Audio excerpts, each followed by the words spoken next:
Affecting News.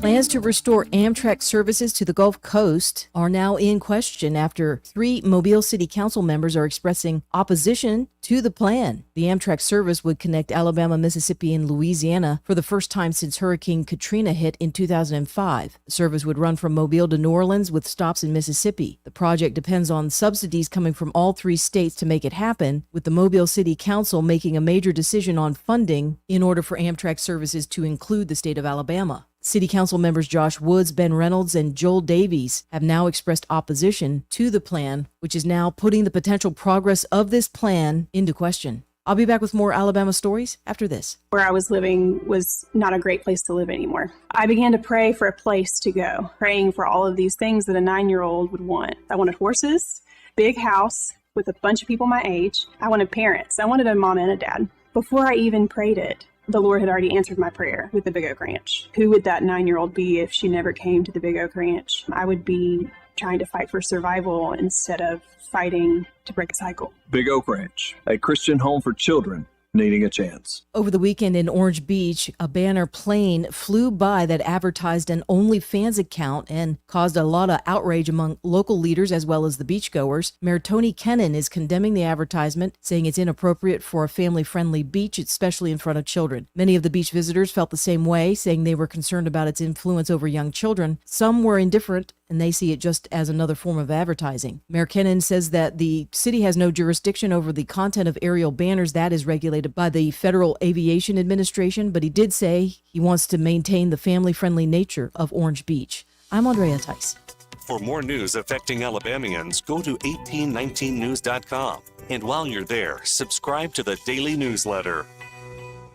The Tierce family has been your local Roto-Rooter service since 1964. Drain cleaning, plumbing repair, and those troublesome septic tanks, no problem. Technology has changed a bit in the last 54 years. Video inspections of lines to locate problems is available, as well as scheduling your appointment online. River Region residents have trusted Roto-Rooter for over half a century. You can too. Call today at 272-7130 or visit online at rotorooteralabama.com. Call Roto-Rooter, that's the name, and lethal troubles down the drain. Roto-Rooter.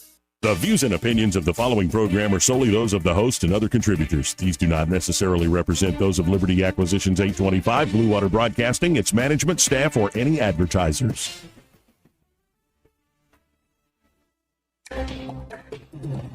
It's time for Montgomery's conversational radio show. It's news and views on News Talk 93.1 FM. To join the conversation, call 272-9228.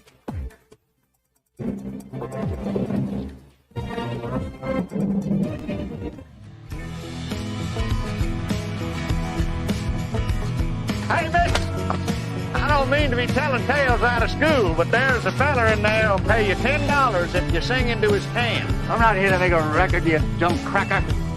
They broadcast me out on the radio. How you conduct yourself in a democracy? Joey Clark.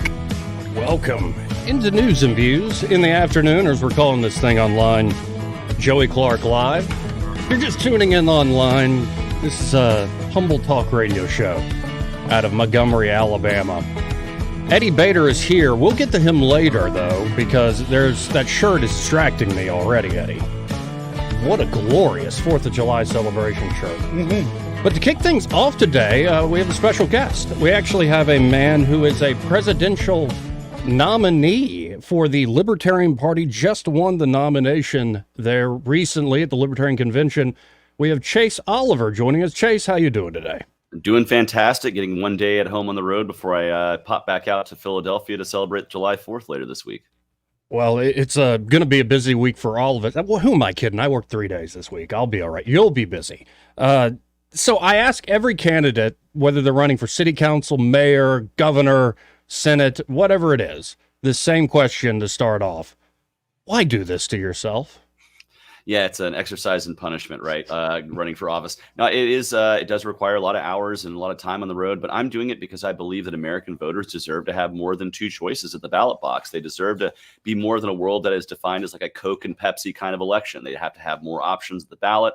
Hopefully that brings more voters out. 4 in 10 people don't even vote in a presidential election most years because they just don't see their values represented. And I'm hoping that putting the libertarian message forward can bring some voters out, especially those who might feel really dissatisfied with Donald Trump or Joe Biden after the debate. Yeah, that we had a lot of fun at that debate, but it is a sad thing on the country. Once you get out of that usual partisan lens of Republican Democrat, I'd imagine we could do better than this. And this goes to my next question, one I've been pondering myself now for a few years. Why do so many Americans lack trust in their major institutions to the point where they don't even participate in the process? Well, I think that has to do with the fact that our elected leaders, both in the legislature and our presidents that we've elected, and on down to your governors, your state legislatures, many times they abandon the will of the constituents. They don't really listen to the constituents. They listen to those who line their pockets. And many times that's not the regular working person. That's not someone who works paycheck to paycheck. That's usually a giant corporate interest or some sort of special interest group that really lines the pockets of our politics. And they're doing this because our government is big enough and powerful enough to sway those institutions and to sway those things. And I argue as a libertarian, the best way to get the corruption out of our government is to get the government out of doing everything. Because when you do that, it allows them to buy and pay for your congressmen, buy and pay for your legislatures and your state houses. And it just allows these people to completely live a separate life other than what their constituents live, have a completely different set of values. And that's why there's such a lack of trust in the two-party system in particular, because there's just no real competition because they game the system as much as possible. Yeah, so if you had to present your positive message to Americans, especially my local audience here, what do you say your top 3 issues? Because as you said, this Leviathan is massive. There are a lot of different ways you can go about shrinking it down to size. The biggest issue out there, of course, is going to be the economy. The fact that we spend trillions of dollars a year more than we take in, and both Donald Trump and Joe Biden combined in their 8 years are going to be responsible for nearly half the national debt that we have. Like they have, Donald Trump raised it by $9 trillion. Biden's not that far behind, but right now we're nearly $40 trillion in debt. Sorry, they raised a quarter of the debt that we've amassed for hundreds of years as a nation. And it's their fault. It's their leadership, their lack of leadership in saying we need to balance the budget. And if I were president right now, a budget that comes to me that isn't balanced would be a vetoed budget immediately, because we have to get back to sensible economic policy. Because when we print trillions of dollars out of thin air every year, that hits you with inflation. That devalues your dollar, whether it's in your bank account or in your business. It's making it harder for you to live. When you go to the grocery store and less is filling up the cart because the money's not stretching as far, that's a direct result of the two-party system continuing to spend out of control. So the national debt would be number one on your plate. Number one issue. And I think really one of the things I want to do is I actually want to diffuse much of the hyperpartisanship and polarization we see in our society. Liberty. One of the great things about libertarianism is as long as you're living your life in peace, you're not hurting anybody. Your life's your life, your body's your body, your business is your business. It's not mine and it's not the government's. And that can create a condition for what I call a cultural ceasefire. Libertarians are anti-war in general. We oppose actual wars. We oppose drug wars.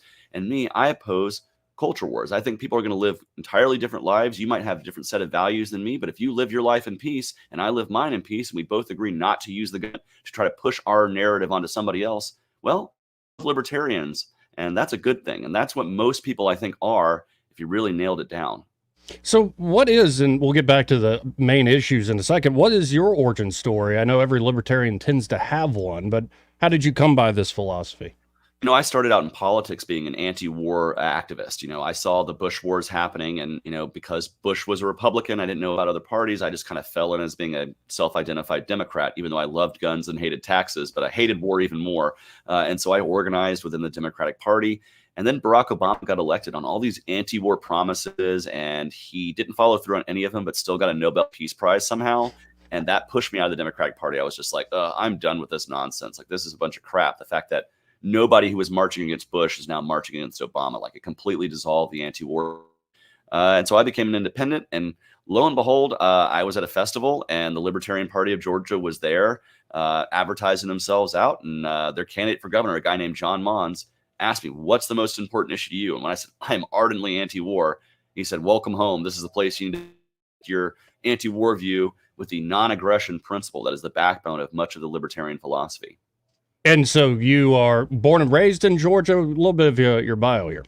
Oh, yeah. Well, so born in Nashville, Tennessee, 38 years old, be 39 on election day. That's half Donald Trump's age, if you're counting. And I moved to Georgia when I was 7 years old. I was raised in like the metro Atlanta area, but just about 30 miles or 30 minutes outside of Atlanta, small town called Snellville, Georgia. It's not really a small town anymore. It's getting bigger and bigger every day. But now I live in 2009. And, I've been somebody who's been very active as a candidate for Congress and candidate for U.S. Senate. So, and then my background work-wise is I worked in restaurants. I got started as a dishwasher, did everything you could do in restaurants, and became an expert in the field so that I was actually helping new entrepreneurs open their restaurants.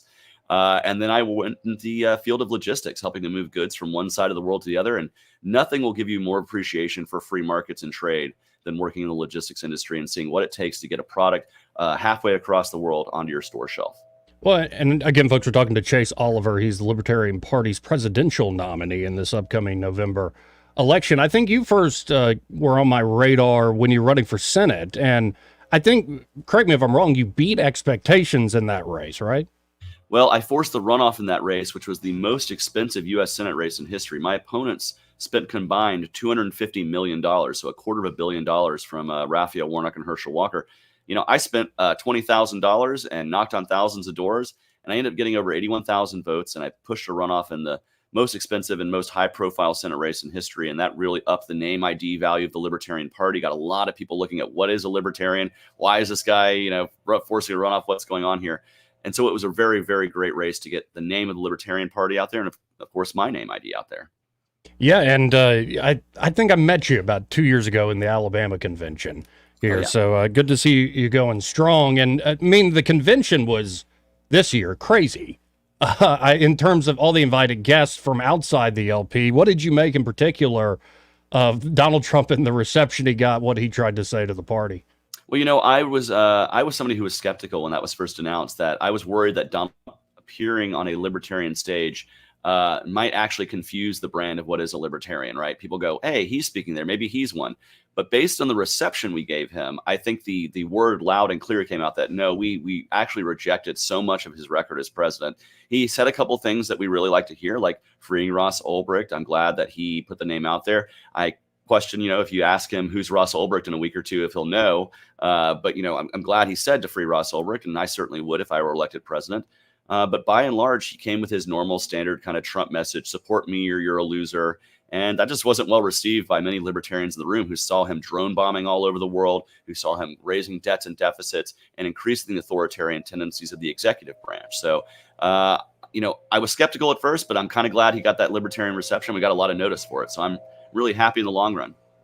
Now, when it comes to the anti-war, and I think that is a huge marker for who is a libertarian, who's not. I know that's a classic argument in libertarian circles, always picking what's the actual line here, but I think anti-war is one of them that most people in libertarian circles agree on. So when you look at the wars that are going on right now, and you look at the role the United States plays, essentially the American empire, how do we get out of these wars, and how do we get out of this status we have over the entire globe?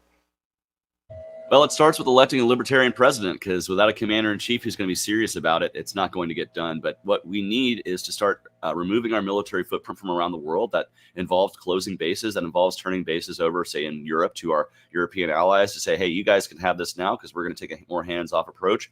It involves us, instead of with drone bombs and the military-industrial complex and arms packages, to do this via true diplomacy, to actually meet with world leaders in a room and hammer out the differences, as opposed to saying, hey, I'm going to give you a giant arms package for you to look the other way on what we're doing. And that's what we've done, and Donald Trump, he'll say, I didn't start any new wars, but he certainly did sell weapons to the Saudis that were used against the Yemeni people, for instance, just like we've sold weapons to Israel that's now been used in airstrikes against innocent Palestinians. Nobody's saying that Hamas shouldn't be punished. Certainly punish Hamas. If there was a terrorist attack on October 7th in the United States that happened like that, we would be demanding answers. But what we wouldn't want to be doing is continuing our policy of drone bombing and airstriking and doing what we did after 9/11. That's basically what Israel's doing, is they're taking a policy where they have every right to respond to an attack, now using this to kill far too many innocent people. And we have to call that stuff out. And the best way to do that is to say, we're not going to give you any more weapons. We're going to allow you to, no longer be killing innocent people using bombs that are paid for by the American taxpayer. We have to end that foreign aid all over the world and really remove ourselves militarily from every theater that we have. That includes in Europe as well. Now, one thing about a foreign policy in this country, it's done by media freak out and I think emotional blackmail. What's the old Garrett line? A complex of fear and vaunting. So one area of the world that Trump, I think, started, but now official Washington echoes this, is Americans should fear the rise of China. And this could get us into a conversation about trade as well. Should Americans fear the rise of China? No, I think America should be happy to compete as the most powerful economic engine in the world. Again, shouldn't be holding up protectionist tariffs against them, because those tariffs actually affect American consumers and American businesses. What we need to do is continue to press for free trade in China. And yes, they're manipulating their currency. They're doing market manipulation right now, but you can only fudge the numbers so much before that bubble bursts. And once it does, you're going to see market liberalization in China. So we need to actually be putting gas in the fire economically in terms of free trade and pushing ourselves away from this kind of military solution, because the idea that we want to get into a war with China is ridiculous. I don't want to get into a war. It would be mutually assured economic destruction on both our parts. And I think that's why I don't fear it so much, even though the saber rattling of the military industrial complex here is trying to push that. And of course, power brokers in China who want to make China seem like they're on the ascendancy and a true competitor to the United States militarily, they want to push this as well. But I think deep down, both peoples of China and the United States don't want to go to the war, because they know both of our economies would be destroyed because we're such powerful trading partners with one another. And you mentioned earlier your background experience in logistics on a global scale. So what is the virtue of unilateral free trade, whether with China, India, New Zealand, or anybody? Well, it allows the products to get to your store shelf with the most efficiency and lowest cost. When we remove economic barriers to bringing things into the country, or when we remove those economic barriers from us exporting things to other nations, the market works in the most efficient way. I trust the trillions of market decisions to be made by consumers all over the world, as opposed to the 435 members of Congress and our president, or what they have in other nations to determine what should be traded at what price and to whom. That should be done by the market. And when we do that, you create more ties around the world. And I think, the old adage of, if I'm buying something from you or selling something to you, we're less likely to want to shoot each other because we have a mutual interest in trading with one another. And that's how you really form ties that can create peace and prosperity around the world. That's how you can inject our capital into foreign around the world in these developing economies and help bring rise and bring people out of poverty. In fact, it's market capitalism that brought 1 billion people out of extreme poverty in the last century. And I know there are those in the government and the leftists who just cry, "Oh, capitalism bad." Cronyist capitalism is bad, when giant corporate interests can get in the system, but true free markets can really rise all boats. And it already has done that, even as flawed as our current capitalistic system is, with the giveaways and carve outs that our government gives to these giant firms, as opposed to having true competition. Now, what do you make of the rise, some characterize as populist right in South America, but in particular Javier Milei? To see that philosophy in the message, I mean, he has his own unique style, of course, and I think sometimes it's lost in translation when we see it here in the United States. But what do you make of the rise of a very, I would say, hardcore libertarian now running a country? Yeah, I think it's indicative of the desperation that the Argentinian people had to feel. Like, unfortunately, they had to go through massive inflation, massive amounts of poverty, and 60 years of Peronism to get to this point. I'm hoping the American voter realizes this much sooner than the Argentinian voters did. But I do think a turnaround in Argentina. We're seeing the first few weeks without food prices being inflated. We're actually seeing, rent prices going down because they're no longer being subsidized and artificially inflated that way. We're seeing a massive reduction in government spending. When their president is flying on commercial air flights instead of private jets, he said can afford to fly on private jets. And it wouldn't be great one day if we had an economy and a government that was humming well enough to do that, but we just don't right now. And so he's being a realist. And I think, that's what we need a little bit more of in this country, is a little realism that the continued spending that we have is going to create a debt and deficit cliff that we're one day going to fall off. And, it won't be Joe Biden and Donald Trump who are around to feel that. It'll be us and our kids and our grandkids who suffer those consequences of these octogenarians, trading off our children and grandchildren's future for their convenience today, for their big government spending today.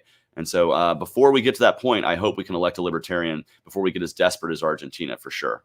Amen. And again, folks, we're talking to Chase Oliver, the Libertarian Party's presidential nominee for the 2024 election. Now, in terms of your campaign and what the LP is trying to do, what would be the marker of success when November comes and goes? You look back and go, okay, we really set out to succeed and we did. What would be that marker? Well, there's always the ultimate win, right? If we could win the White House. But short of that, there's a lot of other metrics of victory that I've identified as ways to show that we're doing well. Like, how many states can we win or retain ballot access? So it's easy for libertarians to get on the ballot and truly be a competition to the two-party system. For instance, in Georgia, it's entirely dependent on our presidential and VP totals to earn ballot access in the state of Georgia. How many states can we win major party ballot access, or major party status rather? So it's we get access to the primary ballot, increased media attention, invited to the debates, these kinds of things. And then, of course, how many local libertarians can we get elected across the country in very winnable races and help get them the notice and the resources they need to be pushed across the finish line to victory? That's a great metric to look at. And then membership. How many new members of the Libertarian Party can we get involved so we can build ourselves up foundationally, so that way whomever our nominee is in 4 years has a better place to start from, more activists, more volunteers, more donors, more engagement from the get-go. So those are those 4 things that I'm going to really try to nail down: as ballot access, party status, electing libertarians, and getting new members in the door so we have new blood and new activism. So what type of voter do you think you're trying to reach? Because it's not just my opinion. Donald Trump destroyed the Republican Party, and other developments, like seeing with the way the Democratic Party has behaved itself backing Biden until, I guess, recently, that there are a lot of people who feel politically homeless and have for several cycles now. So what's the type of voter you're trying to reach? Well, there's a couple of different ones out there, but for you say on the right side of the aisle, it would be those who are true fiscal conservatives, people who want to see low taxes, ease of regulation to start a new business. Actually, the government out of our boardrooms and out of our out of our personal business for the most part. Those Republicans exist. Many of them have just been felt like they had to vote for Trump to prevent Biden, but at this point, I think they're feeling a little bit more free to decide who they want to vote for based on their values and not out of fear. And of course, a lot of young voters out there just don't feel represented by either major party, particularly those anti-war young voters who are on college campuses across the country saying they want to see a ceasefire. Well, if they want an anti-war activist candidate for president, I sit right before you. I'm going to have ballot access in nearly every state across the country, and I welcome you home to the true anti-war party that exists, the Libertarian Party. And so I think there are voters across the spectrum that we can really gather. But in particular, those younger, more kind of moderate conservative Republicans who just want to see low taxes and low regulation on business, and they're tired of the caustic behavior of the former president, and those Democrats who just want to see the wars end. Maybe they're going to be welcoming in true political independents who are just sick and tired of the system altogether. There's a lot to pull from. Now, ever since the Supreme Court overturned Roe with the Dobbs decision, that's of course been a very big conversation in the nation. Should abortion be legal, or I could put it a different way, should it be a federal or state issue? Where do you come down on this? So I'm a pro-choice candidate. This is a question of personal conscience, bodily autonomy, and the choice up to the point of viability, which is the standard that was set by Roe and Casey. So I believe that should be the standard legislated across the country, which is you have your right to do this up to the point of viability. Post-viability, it should be signed off on as a medical necessity by a doctor. I do believe in that regulation there. It's where most Americans are. And frankly, I believe that takes it, even if you pass that legislation federally, what you're doing is you're putting the choice down to the most local government, which is your own self-governance as an individual to make that choice for yourself. I just don't like the idea of us, having to question every miscarriage that exists in the world. 1 in 3 women will have a miscarriage in their life, and it shouldn't be having to be questioned and prosecuted as to whether that was intentional or unintentional. I think just that kind of creation of an invasion of privacy is something we don't want to see. But there are certainly ways to do abortions in our world, make birth control over the counter, have comprehensive true sex education in schools that teaches kids not only that, hey, abstinence prevents all pregnancy, but there's also ways to prevent pregnancy via birth control and other means, and ease the regulation on adoption, so that way those who get pregnant say, hey, it's a much easier decision to make to put my child up for adoption because I know they're going to go into a good home, as opposed to being stuck into a foster care system that routinely shows higher rates of abuse. Well, and you also support, say, on the federal level, the Hyde Amendment, so no federal dollars go into abortion? 100%. As a libertarian, I don't want the federal government to invest in a lot of things, and I think that's a great amendment to throw in there, is the Hyde Amendment. And in fact, that's actually where Joe Biden was for years and years and years. He supported the Hyde Amendment, was pro-choice, until the left wing of his party kind of pushed him away from that, just as Donald Trump was pro-choice until the Republican Party pushed him rightward on the issue. And I think what we're seeing is this hyperpolarization is pushing both of the major parties in a direction that's untenable for the average American. And I think I present a sensible solution there. Now, I know you don't want to get into the middle of the culture wars, and generally speaking, if you're above 18, I might disagree with you, but you can live your life as you wish. But in particular, the question of children and the law, should, say, children, and this could be a state decision, could be federal, wherever the law is being made, or what you think where it be best made. Should things like gender-affirming surgery, cross-sex hormone therapy, should these things be available to minors? So I've always had the standard surgery as something that is a much higher medical standard, and that should be reserved for adults for a variety of reasons. For once, it is fully permanent, it's unchangeable, but also it requires you to undergo anesthesia, all sorts of recovery time. Like, that's a much larger decision to make. When it comes to other gender affirming therapies, I am somebody who is not, I'm not a medical expert. I don't think most members of Congress or most bureaucrats are either. I'm inclined to let that very personal decision, very rare decision, we have to remember what we're talking about, let that decision rest with their parents who have unconditional love for them and support for them, and their doctor who can properly advise them. I believe in full transparency of medicine. I believe in removing malpractice tort caps. So if a doctor lies to you or presents you false evidence, you're allowed to sue them in court. So I believe in full medical freedom there. But I do think that that is in the realm of a personal decision that should be made by a parent in conjunction with their child and the doctor, and not really getting the government into this. And again, this is for a rare number of children, even children who are gender questioning. Hormones or puberty blockers are a very rare treatment as compared to the most common treatment, which is just mere social transitioning. And again, I don't want to put that very personal decision in the hands of state houses or Congress. Again, I believe the most local governance is self-governance. And in these very difficult parenting decisions, I want parents to be the one, not a government facility, not a government agent, not a government school. I would like that to rest in the realm of parents.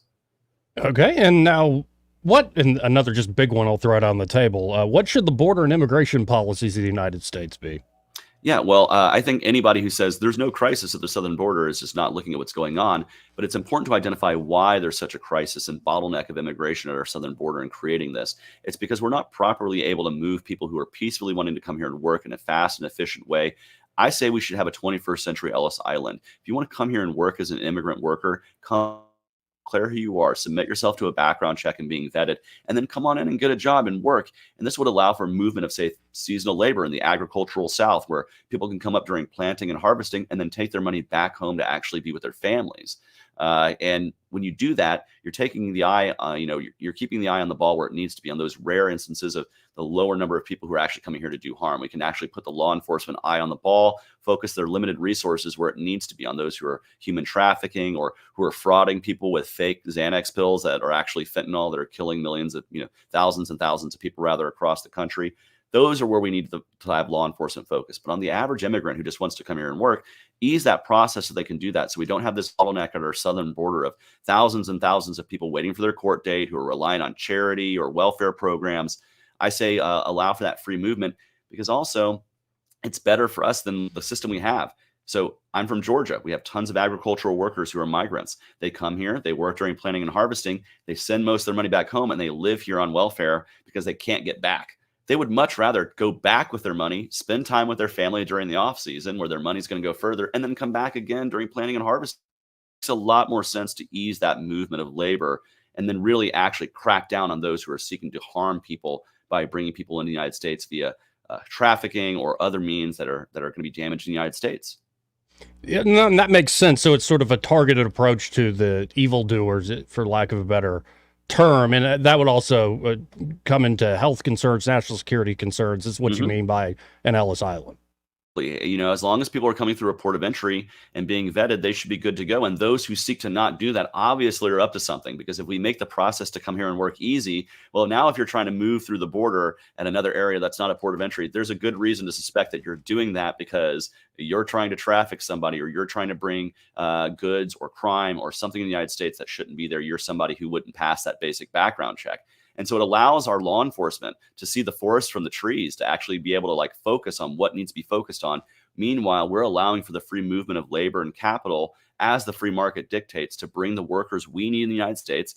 And of course, this is not instant citizenship, though I do think we need to ease that process too. People waiting decades and decades to get citizenship is crazy to me. But this is just talking about workers coming in here to be able to work and not be able to vote, not be able to have citizenship, but just be able to participate in the economic activity of the United States.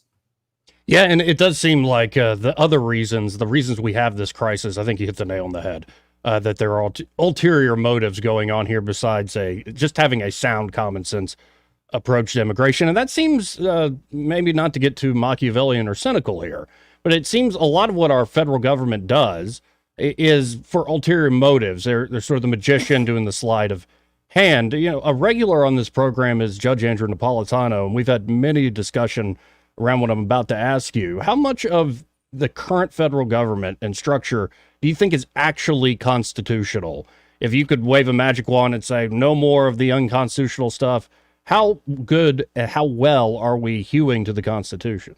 It's really hard to quantify it because there's just so much of it in so many areas of our government, our economy, just so many areas where the constitutional intent is just being moved way beyond. Like the general welfare clause of the United States Constitution just gets left many times. Just everybody, oh well, that's not anywhere in the Bill of Rights or in the Constitution. Oh, general welfare. That's what they used all the time. And to me, just so much of what the state does is illegitimate. Like so much of what the state does is an abuse on our liberty, on our rights, and on the Constitution. And I wish we take more of this stuff to court than we do. Like we get a limited number of SCOTUS opinions every year. And, I agree with some, I disagree with some others, even in this term. But, ultimately it's hard to put a quantifier on it, but so much of what the government does, I label it's either stupid or incompetent. Like it's either incompetent or it's evil, rather. It's either stupid or evil. And it really doesn't matter to me which camp is more of that, but just so much of what government does is either stupid or evil that I just think we need to get back to some common sense reforms and just down to such a size that we can fit it in the palm of our hand. Like that is the size the government should be. That's the size of the government that our founders wanted us to have, is a very limited government that is its only purpose to secure the civil liberties of infringement from one person to another. That is it. Everything else it does, to me, is illegitimate to the intent of the Constitution. Now let's do a few news items and let you get out of here. This recent Supreme Court ruling came out this morning about presidential immunity, saying there's immunity for official acts, not for unofficial acts, something of that distinction.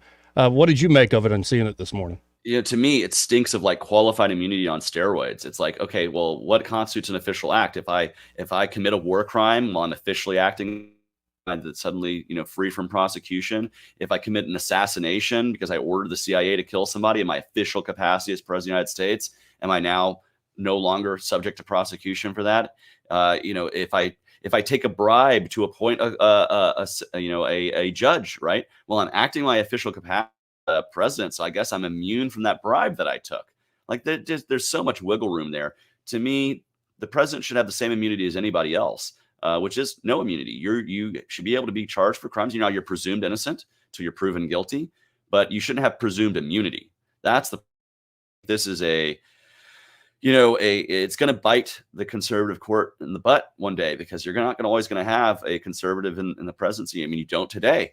And I think what this court has done is it has just allowed so much leeway for the executive to really abuse its authority. And I absolutely oppose it. I think it's a really wrong-headed ruling.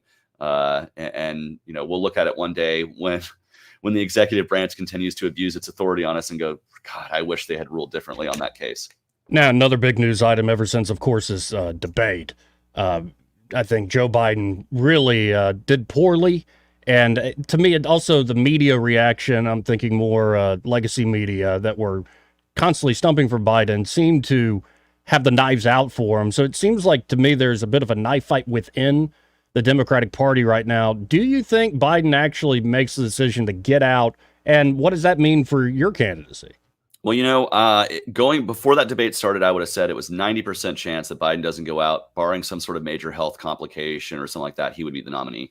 Post that debate, I think it's more like 50-50, because I think it's now apparent that the emperor has no clothes. Like he was not ready to debate. He was not engaging enough to be able to combat, frankly, a lot of the lies that Donald Trump said. I mean, he said some pretty blatant falsehoods that anybody who was with it could have been able to say, hey man, that's not entirely true. That's completely hyperbolic, or that's a complete falsehood. But he wasn't even able to parry that. Like even on Roe v. Wade, which should be the Democrats' strongest issue, 2/3 of Americans, broadly speaking, are pro-choice.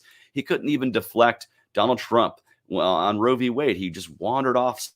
And like, to me, I had lowered expectations. I thought a lot of the country did. And I don't even think he cleared those lowered expectations. So I would not be surprised if there's a huge internal civil war in the right now, focusing on who their nominee is going to be. And for me, if Biden stays, I think it helps me with younger voters, certainly, because I've talked to hundreds of younger voters in Houston this weekend who were like, hey, man, you're under the age of 70. That is a great bar to clear. And so as long as he stays in, I think it's going to help me with younger voters. It depends on who they would replace him with. If they replace him with somebody like Gavin Newsom, like that's just a big government punching bag that I could throw out all day. And so really, to me, it doesn't matter who the Democratic nominee is because they're going to be fighting for bigger government and more intrusion in our lives. But I do think it's a very real possibility Joe Biden might step down. Well, and I really appreciate your time today. And in full disclosure, I think I'm much more in the, say, nexus of the Mises Caucus types, or honestly, I don't even know what I am. But I do remember you from the Georgia debates. I remember watching those when you were running for Senate. And just our conversation today, I'm reminded of just how effective you are in front of the camera and getting the message out. So I appreciate the time today, sir. Best of luck. If folks want to hearing this, watching this online, and want to support you in your campaign, how can they do so? Well, you can go to votechaseoliver.com, check out the campaign. We have tons of media footage. We have our great issue platforms, tons of great policy positions to check out. And you can join our mailing list, be a donor supporter, or sign up to be one of our, nearly 1,000 volunteers have signed up since since we've been doing this thing. So it's been a great chance to get out and meet a lot of people. And of course, you can follow us on social media at Chase for Liberty. And I just thank you for the opportunity. Look forward to getting to see you next time I'm in your neck of the woods. And, as a true Southerner, I just wish you, peace, love, and liberty, my friend. Well, appreciate the time. Yeah, if you're in town, stop by the studio sometime. Appreciate it, Chase. Thank you so much.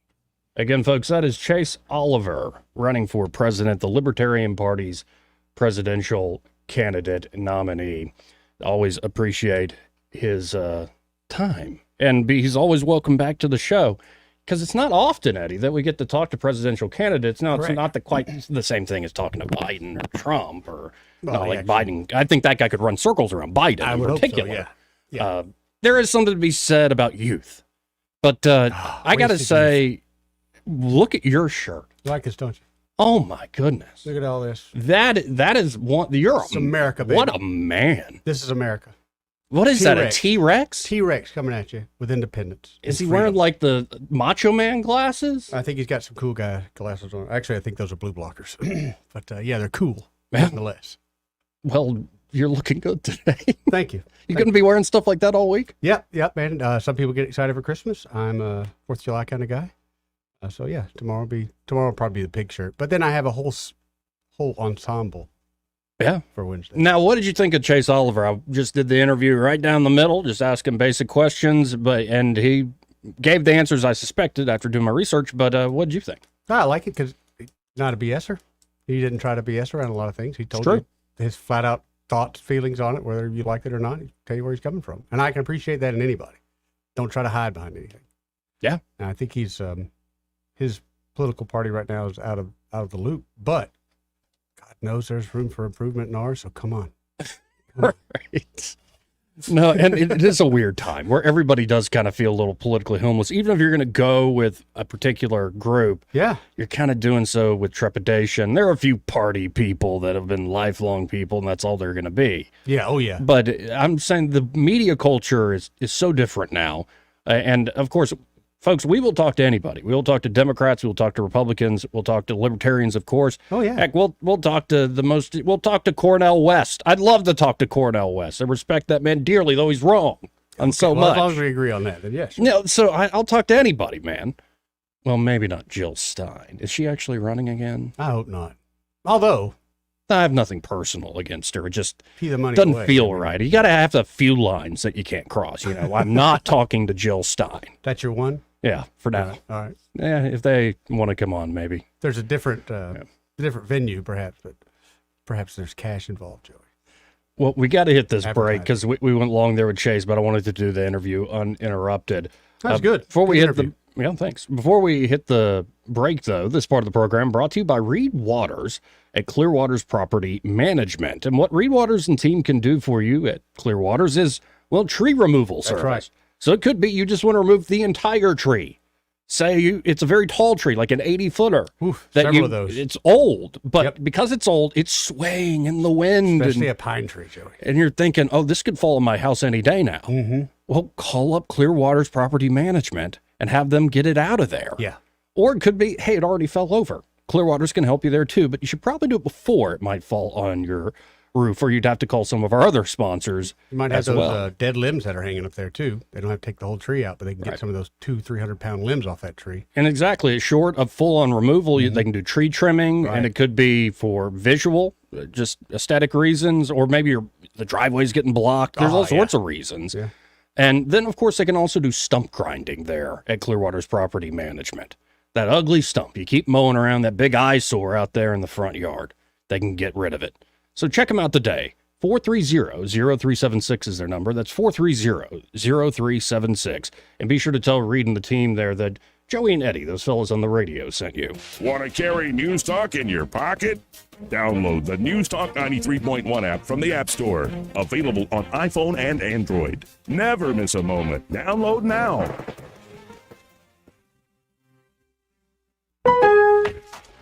July 4th doorbusters are happening now at Lowe's. For a limited time only, save $70 on a Charbroil 4-burner Performance Series gas grill. Was $249, now $179. And get 50% off Harbor Breeze 48-foot LED outdoor string lights to brighten up your patio for summer. Shop these deals before they're gone, because Lowe's knows savings. Lowe's knows home improvement. Offers valid through 7/1. Selection varies by location while supplies last. Sometimes I struggle to get to sleep. My body stopped for the day, but my mind is still running. So I take ZzzQuil. ZzzQuil, the world's #1 sleep aid brand, has a range of non-habit-forming products to fit you and your family's needs. Invest in a great night's sleep for the best you tomorrow. I'm awake and ready to take on anything. Better days start with ZzzQuil nights. Explore our products at ZzzQuil.com. Use as directed. Keep out of reach of children. This is your roving reporter, and today I am talking with an elk. Hey man, Mr. Elk, I was just wondering, what do elk do to take care of their money? Well, like most smart folks, we call David Erdit. You mean Alabama's most favorite asset preservationist? That's him, man. We call him up at 334-279-7431 or 205-479-0839. I see. Yes, he is our preferred money man. The money man with the money plan. You've been paying attention. Well, could you give us those numbers one more time? 334-279-7431 or 205-479-0839. And I just want to try to give you a heads up, man. Oh, what's that? I'm not an elk. Not an elk, huh? Well, then, pray tell, what are you? Knights of Columbus. I am not even going to make a comment. Well, the baby liked it. For too long, Alabama's statewide news companies have shamed us for our conservative Christian values. Alabama deserves a news company that cherishes our culture, a company that isn't bought and paid for by the powers that be. 1819 News is that company. Run by Alabamians for Alabamians, 1819 News celebrates what is good and beautiful about our state, while exposing those who work against our values in secret. Just go to 1819news.com to learn more. Subscribe to our newsletter. That's 1819news.com. Did you know that 1 in every 3 people are expected to be diagnosed with cancer in their lifetime? 1 in 3. That's an astonishing statistic that impacts almost everyone. The Cancer Wellness Foundation of Alabama serves cancer patients in the river region and gives help and hope to those who need assistance on the road to recovery. This is where we come in. Blue Water Broadcasting and Riverside Chevrolet ask you to join us in our Operation Help and Hope. We're collecting items to go in chemo comfort care bags that are offered to all new cancer patients. Items we're collecting include new in packaging fuzzy socks, Boost nutritional drinks, blankets, digital thermometers, hard candy, pill boxes, travel-sized tissues, small hand sanitizers, lip balm, puzzle books, and pens. To bring your donation to Riverside Chevrolet on 231 in Wetumpka. Riverside Chevrolet. When you think Chevy, think Riverside. Donate what you can. Operation Help and Hope from Blue Water Broadcasting and Riverside Chevrolet. To find out how you can help, go to newstalk931.com.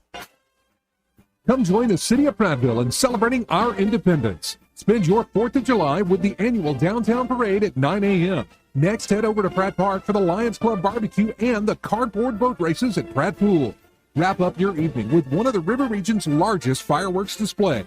The fireworks will be launched from the Home Place Clock Tower at 9 p.m. For more information, visit prattvilleal.gov or call the Parks and Recreation Department at 595-0850.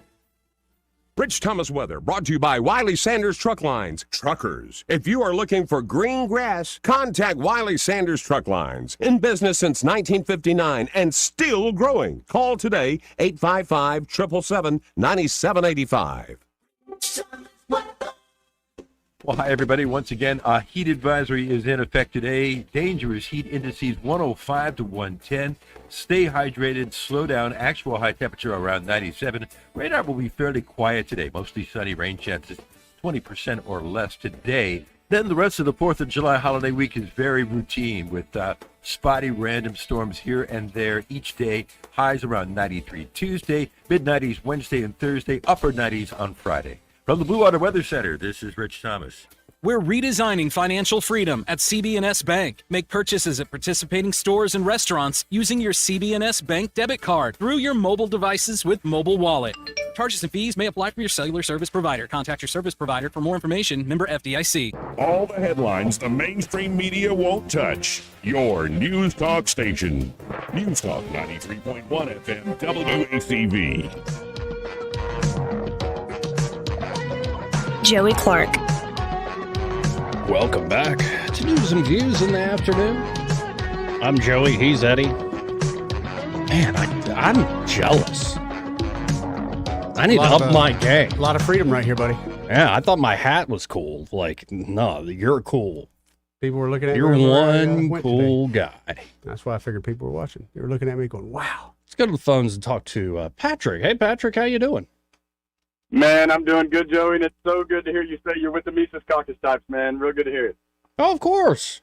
But, yeah, I mean, that's just the nature of it, but I wanted to be straight up with Oliver there, and I thought he actually, good discussion. At Teddy's point, he doesn't seem to BS. He just kind of, I asked him a question, he answered it straightforward, to his credit. Yeah, that's true. He did, and he's a straightforward guy. He's not the... he doesn't have necessarily the same kind of politics I would have liked. He's not the candidate that I would have chosen personally, you know, especially on things like, you know, child chemical castration on kids with gender dysphoria and stuff like that. But I don't think it should be, I'm kind of like him. I don't think it should be illegal. I think it should be unthinkable. Same as abortion, you know, but that's part of the cultural battle that we're in here. So, but yeah, man, he did a good job of being straight up and answering your questions. And he is a libertarian. And he's probably the best candidate we could have got to chase Biden out of office. So, yeah, we'll see. What do you make of Biden essentially crapping his pants on national TV? Well, I thought that was hilarious, Joey. It was really crazy seeing him open mouth, gaping, staring, kind of at different sides of the room. And it was really hilarious how the moderators decided to only open up the mics. You know, they were doing the muting and going back and forth, but they opened up the mics when they were arguing about golf. And then Trump is, you know, Joe was like, I got my handicap down to a 6. And Trump's like, that's the biggest lie you've told all night. You know, I've seen your swing. What? I have too. It's awful. The ball goes backwards. It literally went backwards. Yeah, I thought it was, I mean, what a night. And we're going to get into it, especially in the second hour, folks, the amount of palace intrigue going right now behind the scenes in the Democratic Party. Like Obama tweeting in support, but behind the scenes, Obama's crapping all over Joe. You just got to wonder what's going to happen here in the next few hours or days. Well, I've been saying for months, Joey, when people ask me, I've been saying, I think Michelle Obama's going to slide right in here. I've been saying that since maybe November of last year. So I think that might be what we see. You know, she put out a book. She's kind of following the Obama game plan. Put out a book. Doing tours and stuff like that. I think that she's, they might slot her in at the convention. Yeah, and there's also word of Gretchen Whitmer really circling around like a vulture out there, ready to, well, I'll stop there. But I appreciate the call, Patrick, really do. Hey, thank you, Joey. Appreciate you a lot. Let's go to John. I believe it's John. Hey, John. Hey, how you doing? Thank you for taking my call, Joey. Yes, sir. Yeah, look, don't have that guy back on again. He don't know it. Anything. I mean, he's talking nonsense a little bit. Because, especially on Israel and the mosque, he really don't. The first thing, you got to know your enemy. And Israel had called 2 ceasefires and all they wanted was the hostages back. If they would release the hostages, they have less to fight about. Hello? Yeah. So, Israel does what what they are. If you read the Bible about David, his army went out. When they came back, they had captured their people. He went out and got them back. That's what they do. So I get tired of them telling Israel to ceasefire. Why don't they tell Hamas to ceasefire and lay down your weapons and stop fighting and return the hostages? That's the end of it. But the Palestinians, they're elected Hamas, so like they say, elections have consequences. Make sense? Sure. I would say Hamas isn't all that democratic. They're kind of a stranglehold. Like, imagine trying to run against them. I think you'd end up dead. Yeah, that's what I'm trying to say. Why don't they tell Hamas to start fighting if they care so much about the people? I don't understand it. And so all they waiting for Israel to ceasefire so they can claim victory. Why would they start fighting when you got... That's something Joe Biden leaves their hostages behind. That's what he does. It don't make no sense. Why would you keep asking Israel to ceasefire when they still got their people? And it's American. And what are we doing about our hostages? Right. I think they got American hostages too. Right. Yeah, and there are ways, I think, with weapons of war, but also financially, we could cut off Hamas very quickly. But, the whole point, though, John, is to have all the different voices on the show. But I see where you're coming from. They always talking about Israel's ceasefire. Well, what about Hamas? It's not Israel not there fighting itself. They can surrender, lay down your arms, no more civilians getting killed. Well, in my basic point of view, rules of the road are either pick a side, don't play both sides, because that's often what I see there in that part of the world, or get out of it altogether and don't do foreign aid to Israel or anybody else for that matter. I tend to be more in that camp of we're broke and we need to, let Israel do what Israel needs to do. Let any other nation pursue their interests as well. But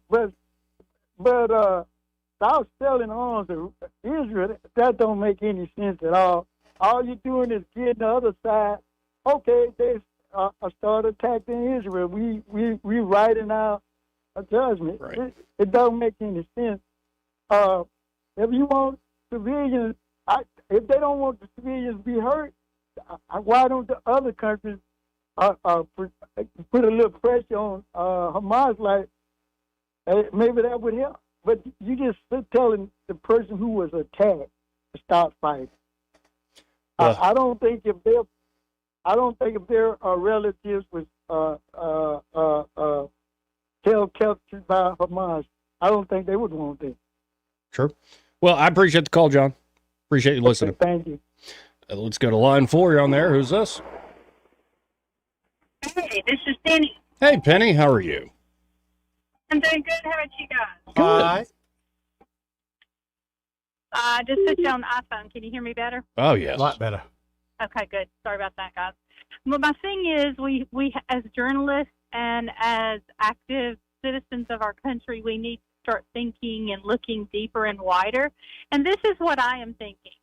We know that Clinton has served 2 terms. We know that Obama has served 2 terms. So legally, you cannot serve another term in the White House. Well, who the hell's running our country now? Because everywhere you look, you keep seeing Obama and Clinton. Yeah. And I would love to have a law in place that if they're running the country behind the scenes, which would make it a 3rd term or a partial, more than 2, let's put their ass in jail with a felony. But I bet you anything, our lifetime politician has never wrote a bill to cover that. Well, and I think what's happening is, number one, the mask is dropping. I think Axios had a headline saying the Biden oligarchy will make the decision. It's like, well, at least you're admitting it's an oligarchy. But, Penny, there are 2 ways to commit a perfect crime.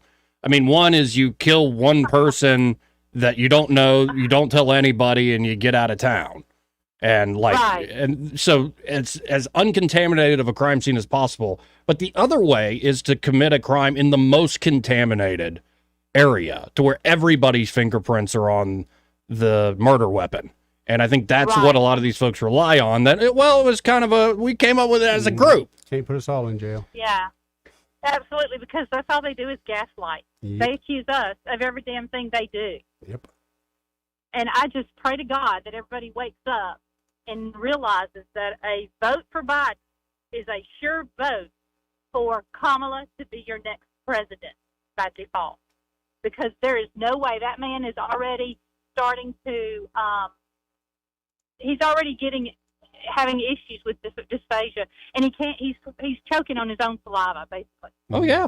So I look at it from a nurse's standpoint. He is deteriorating very quickly, and once you get to that stage, he's going to go even quicker. And for his wife to do what she is doing to him is elderly abuse. I don't care which way you spin it. I think it's despicable. And I would love to know what drugs they're shooting in the man, just so he can try to read off the prompters when he goes to the his other little events he has after the fact. But I would love to know what they put in his body the night of the little Trump ordeal, because he clearly was on something. Yeah. But anyway. Well, and there's so much to get into, but I'm out of time this hour. Appreciate it, Penny. Thank you, Penny. All right. Yeah, just so much came out over the weekend. Like intrigue. Is it Jill Biden? Vogue put her on the cover and did some big puff piece. And it is starting to make more sense that she's the true handler of Joe, given, she's been his wife, and wasn't she his babysitter at some point? There's a creepy story there. I don't know the details of it, and I don't want to. Doesn't really matter, but yeah, like who is actually pulling the trigger here? Reports that the Biden family is trying to keep folks who might persuade Joe to drop out away from him. I want him to stay in. I don't want him to drop out. This guy's very beatable, and if he's not beaten, then we know just how crooked this place really is. And I don't want him to drop out. And of course, the Supreme Court dropping another bomb today on presidential immunity. Yeah. Honestly, I haven't had enough time to look at it. I do know the effect is it destroys Jack Smith and Merrick Garland's case against Trump. Yep. So, folks, hold on to your butts. More news and views coming up. From the Riverside Chevrolet Master Control Center, this is WACV Cusana, News Talk 93.1 FM. When it's Chevy, it's Riverside. This is an SRN News special report. I'm John Scott. A big setback for Donald Trump's political opponents today at the U.S. Supreme Court, as justices handed down a long-awaited ruling. Correspondent Bob Agnew has the story. In an historic ruling, the justices said for the first time that former presidents can be shielded from prosecution for at least some of what they do in the Oval Office. Democrats have accused Trump of plotting to overturn the 2020 election results. He has denied any wrongdoing and has repeatedly described the charges against him as election interference. In extending the delay, the High Court left it to lower courts to decide how their ruling applies to the case against Trump, and all but ends Democrats' hopes of putting the former president on trial before the November election. Bob Agnew reporting. This has been an SRN News special report. I'm John Scott. Government debt is now exploding by an unprecedented $1 trillion every 90 days. Think of that. It's a clear sign that our nation's finances are spinning out of control, and it's putting the savings of every one of you at risk. Hello, I'm Lance Wallnow, a news analyst and best-selling author and an evangelical leader. I'm deeply concerned about the impact this runaway debt is going to have on Christians like you who have worked hard to build your own nest egg for your family. To protect your financial future in these uncertain times, you need to diversify with something tangible and proven, like physical gold. That's why I recommend a gold IRA. To learn more, text FAITH to the number 989898, and my friends at Birch Gold Group will rush you a free info kit on how to move your IRA or 401k to physical precious metals, tax and penalty free. So don't wait. Just text the word FAITH to 989898 to get your free info kit on gold IRAs. Birch Gold Group is the only company I trust. There's no obligation. So text FAITH to 989898, and I pray this information helps you achieve prosperity and peace of mind. The Rich Thomas Weather Network, brought to you by Montgomery Paint and Body. From a little fender bender to total body repair, MPB will fix it good as new, maybe better. For over 35 years, the Turner family has been getting you back on the road. Call 279-7325. Well, hi, everybody. Once again, a heat advisory is in effect today. Dangerous heat indices 105 to 110. Stay hydrated, slow down. Actual high temperature around 97. Radar will be fairly quiet today. Mostly sunny, rain chances 20% or less today. Then the rest of the 4th of July holiday week is very routine with spotty random storms here and there each day. Highs around 93 Tuesday, mid-90s Wednesday and Thursday, upper 90s on Friday. From the Blue Water Weather Center, this is Rich Thomas. For the lowest prices around on flooring and DIY flooring installation supplies, Budget Floors and More is your new best friend. Luxury vinyl plank, carpet, ceramic tile, floor installation supplies, and more with prices lower than the big box stores. Budget Floors and More, Hunter Lane across from Del Rey Publix. From the Blue Water Broadcasting News Center, these are today's top stories. A Stop the Violence walk was held Saturday at Hyde Park in Montgomery. More than 100 concerned residents walked to bring awareness to the recent rash of gun violence and escalating crime in the city. Montgomery has been rocked with a wave of particularly violent crime lately, including robberies, murders, and a recent mass shooting. A man shot in Montgomery last week has died of his injuries. 67-year-old Holloway Basin was shot Monday night outside the Roadrunner gas station on Woodley Road. Basin died of his injuries in a local hospital over the weekend. Police have launched a homicide investigation into his death. Auburn legend Bo Jackson, a native of Bessemer, Alabama, was officially inducted into the Kansas City Royals Hall of Fame Saturday at Kauffman Stadium. While Bo spent only 5 years with the Royals, Jackson was a superstar at both the plate and in the outfield before injury cut his two-sport professional career short. From the Blue Water Broadcasting News Center, I'm Sky Mosley. This hour of news and views is brought to you by our good friends at Alabama Home Mortgage. Alabama Home Mortgage, 567-4223. Visit them on the web at myalabamahomemortgage.com. NMLS number 1586368. An equal housing lender. Welcome to Epicure and Jack's Tavern, where they cherish their seniors. Dive into their $9.99 senior-sized meat and 3 lunch specials, Monday through Saturday, 11 a.m. to 4 p.m. Each meal comes with a refreshing drink and a roll. It's time to savor the flavors that feel like home. Epicure and Jack's Tavern, where tradition meets taste. Brunch lovers rejoice. Every Saturday from 11 a.m. to 2 p.m., Epicure and Jack's Tavern offers an exquisite brunch menu alongside their meat and 3 specials. Start your weekend right with the best local flavors. Remember, they're in the old Fantail building waiting to make your Saturday special. The views and opinions of the following program are solely those of the host and other contributors. These do not necessarily represent those of Liberty Acquisitions 825, Blue Water Broadcasting, its management, staff, or any advertisers.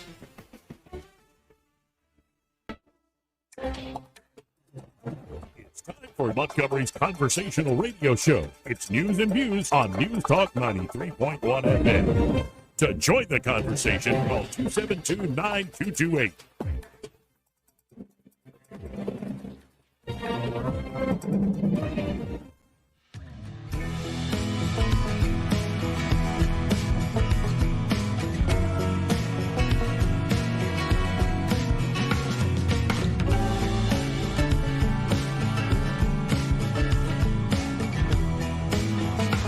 Joey Clark. Welcome back. Eddie having an old man moment here off the air. Don't be upset. I might have early onset dementia, so you might have to be that guy. We're talking about going to a Brazilian steakhouse, and he's over here like, you need to experience it at least once in your life, Joe. I'm like, I literally went with you. When did we go? Like, was it Atlanta or something? Birmingham. We drove up to Birmingham. I think Spotlow was with us. Now I remember. Yeah. That's the guy I talked to the whole time.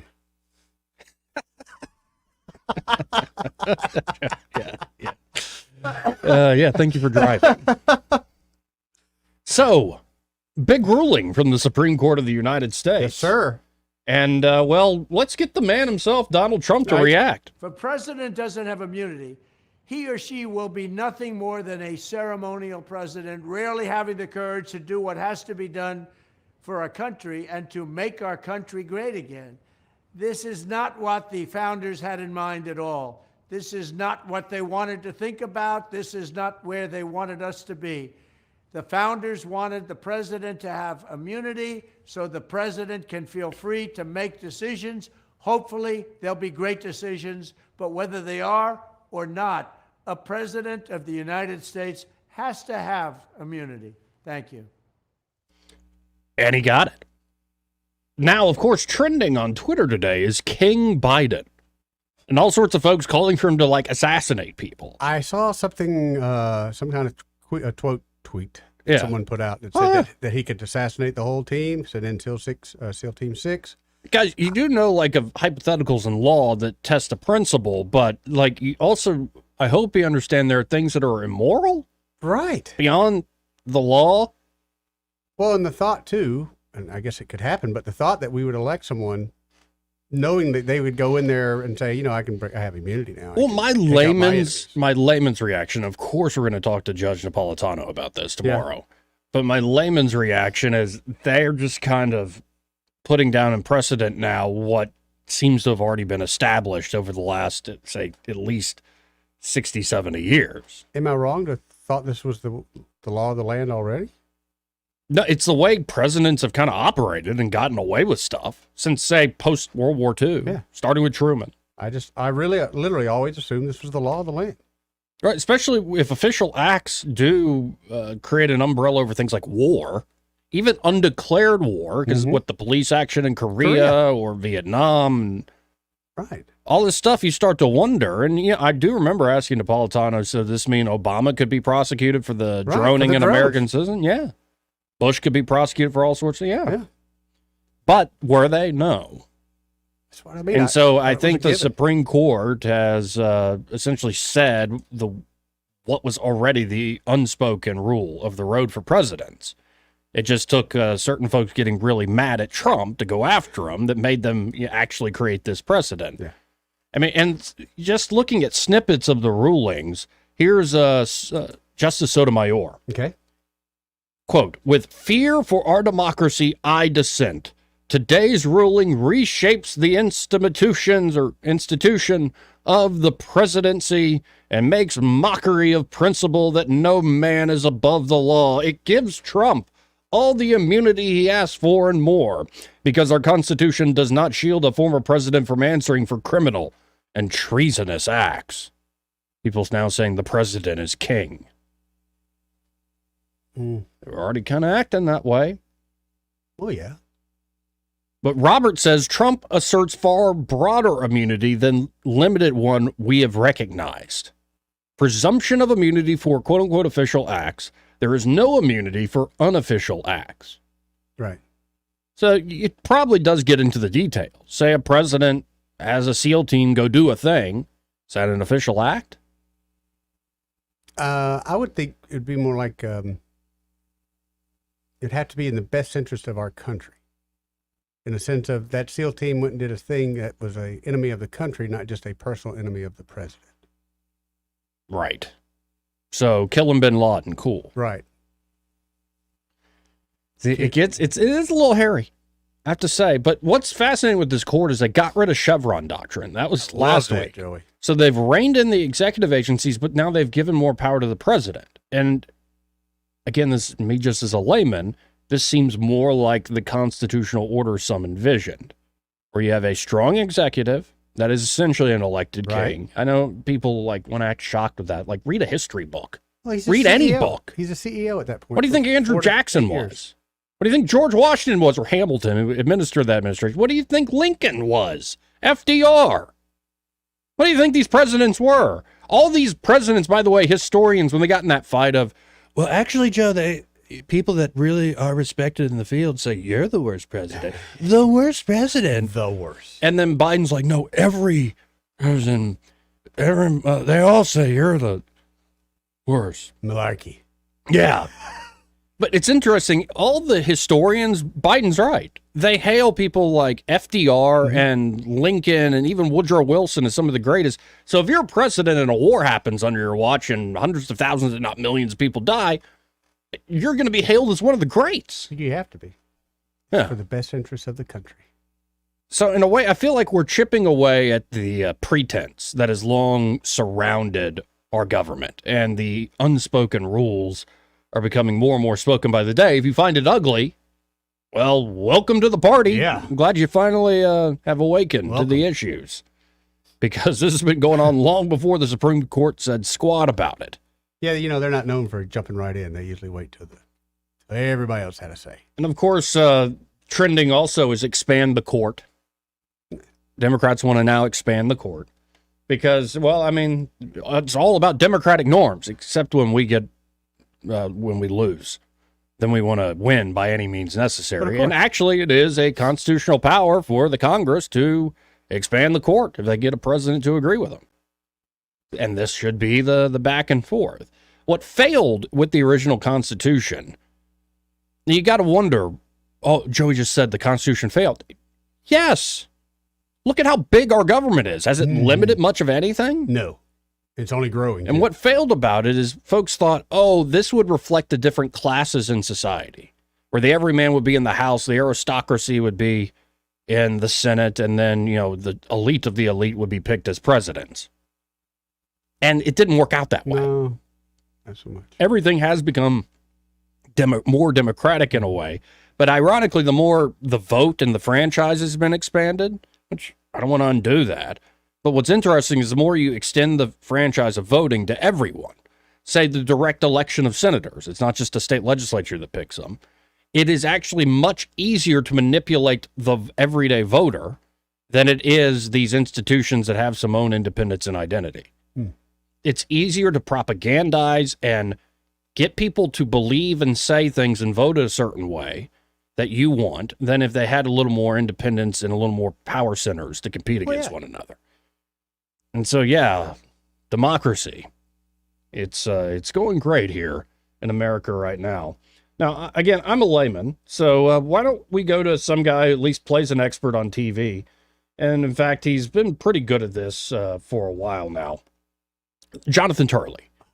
A good civil libertarian is how I would describe Jonathan Turley.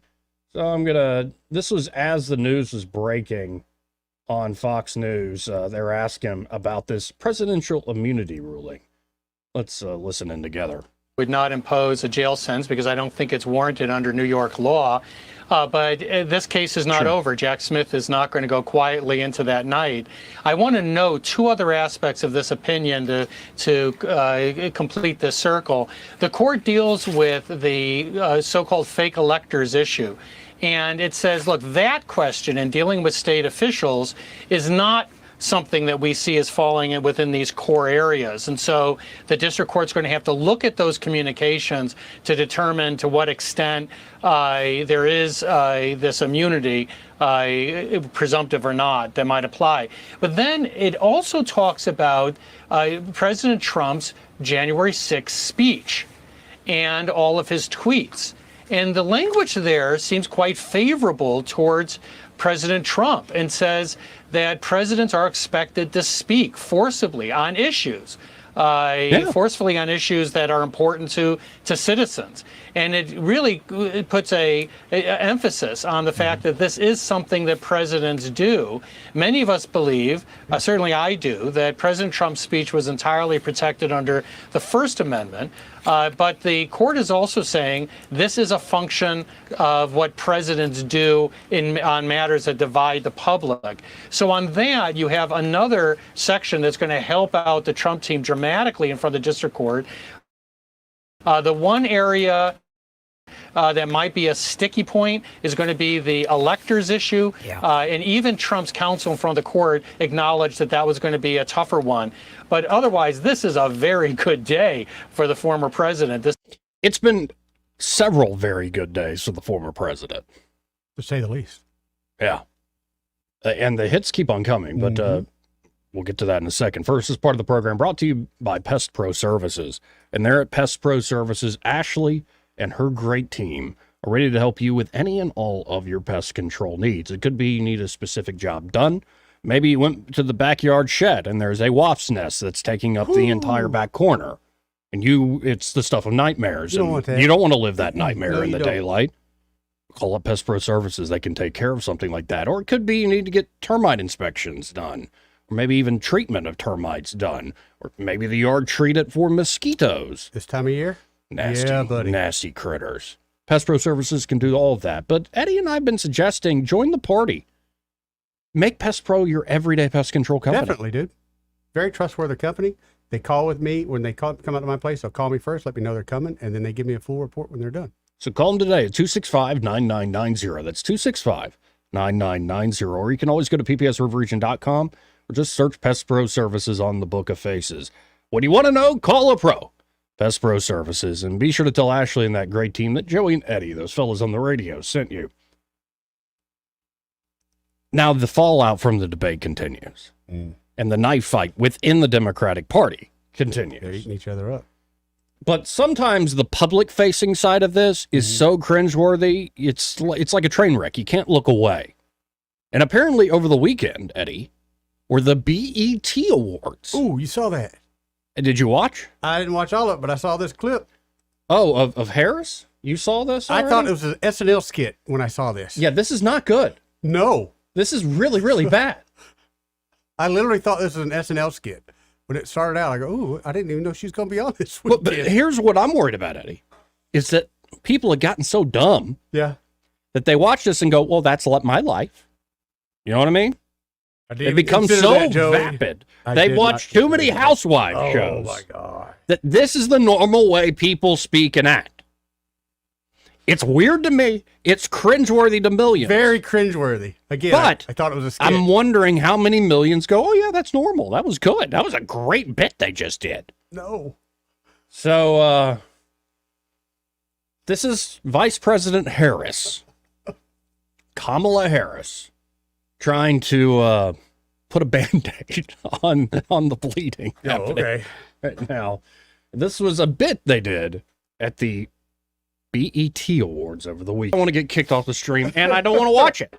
It's so bad. It's awful. It's so stilted. I literally thought it was a Saturday Night Live skit. When it was beginning, the music, everything. I was like, oh, this fixed to happen here. No, it's as bad as you go to like summer camp, but it's not a normal camp. It's church camp. And the cool counselors, you're like, okay, kids, we're going to do a little play acting here. Let's retell the story of Jonah in song. That's where that's going. Awful. It's Vacation Bible School without the Bible. Hey, it made me forget about the debate for a couple seconds. And then I went, oh, yeah, she's part of that same moronic team. Oh, yeah. Oh, if Joe goes, she's going too. See, and this is the dynamic they're having trouble with. You can't just trigger the 25th Amendment because that makes Harris president. But hold on. Can we trigger it and then trigger it again? Just check it. I don't think Harris got a lot of issues. I don't think she's incompetent mentally speaking. Well, you never know till we ask. They told us Joe was perfectly there's a fine difference too. between being a vapid moron and actually being mentally incompetent. Again, Joey, they told us Joe was good to go. How many of these Democrats for how long have said, oh, he's perfect. This guy's so smart. Yeah. Where are those guys at today? Oh, the change is palpable. They lied. They got caught lying. Well, it makes this seem like this is not organic at all. Like the fix was in to take out Joe. Yeah. But the fix was in to keep him there too. These are people that supposedly are Americans. They definitely chose party over our country right then. They said we want to win so bad. We'll ruin the guy that's actually doing something good for our country. We'll put in this old boob, and then we'll just run things behind the scenes. And that's exactly what they've done. Right, and for how many years were they? He's fine. He's doing great. He's fine. And all of a sudden, on a dime, no, he can't do it. It's like, y'all are miserable liars. You're worse than Nikki Haley. I want him to be called out. I'd like to see him on a stage, and we can ask them all. At what point did you lie to me, or were you just that stupid? Yeah. Oh, but you know who really tried to jump in on this party? Oh. And she tried to do the classic gaslighting. Oh. It's Nancy Pelosi. For the good of the country. Tom Friedman, a friend of President Biden's, wrote the following. He wrote, Joe Biden, a good man and a good president, has no business running for re-election. If he insists on running and he loses to Trump, Biden and his family and his staff and party members who enabled him will not be able to show their faces. What do you say to that? Is there any part of you that believes that President Biden should answer the question, Nancy? I want you to know I came home to California, South and North. Somebody been drinking? And people are for Joe Biden and Kamala No, Harris. that's just how she sounds now, Eddie. Are you sure? Yeah, let's keep going. They have some judgment about a person who sat on that, stood on that stage Really? and lied. Okay, it might have been a few mimosas at brunch, all right? If you're just talking about the debate. I'm respectful of some of the opinions that people have, but I also am respectful of the grassroots. My people. Okay, maybe it was a handle of vodka. I apologize. I think you're right. I think she's holding it between her legs right now, dude. She's doing shots when the Very camera ain't much. on. Biden, Kamala Harris. And this is an opportunity for Joe Biden to go out there and show he has the stamina and the rest. And by the way, while the press, and for some reason they don't, there are healthcare professionals who think that Trump has dementia. That his connection, his thoughts do not go together. Stop! It might be if you were in your 50s and still going strong, Nancy, you could make that point. But when you're slurring your words... She's got dementia over there. He's got dementia. I hear.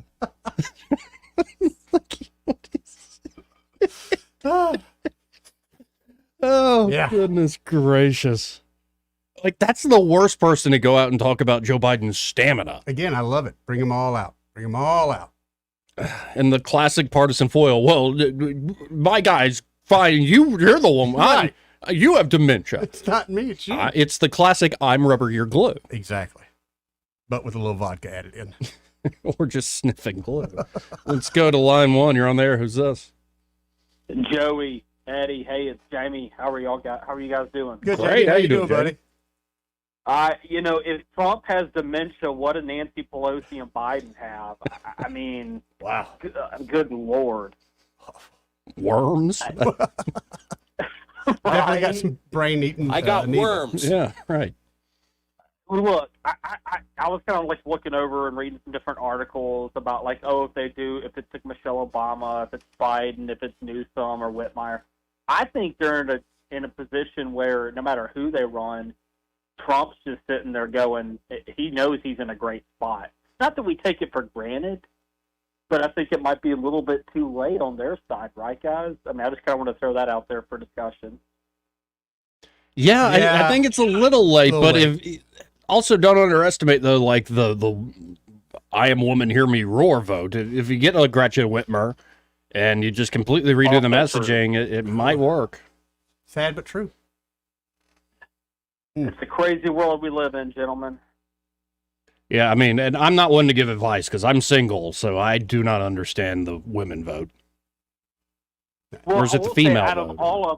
Out of all of the ones, and it was like a simulated, Michelle Obama definitely did the best. Mm-hmm. What's she done lately? Which does. She hasn't been out in the public to stick her foot in her mouth lately, so yeah. So, just throw that out there for discussion. And War Eagle, as always, Joey. War Eagle. War Eagle.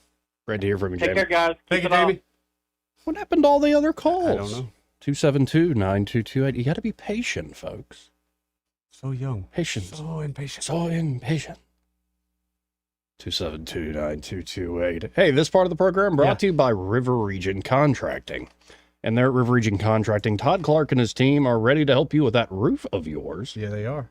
Now, you could wait till you know you have a problem, but then you've probably waited too late. Yeah.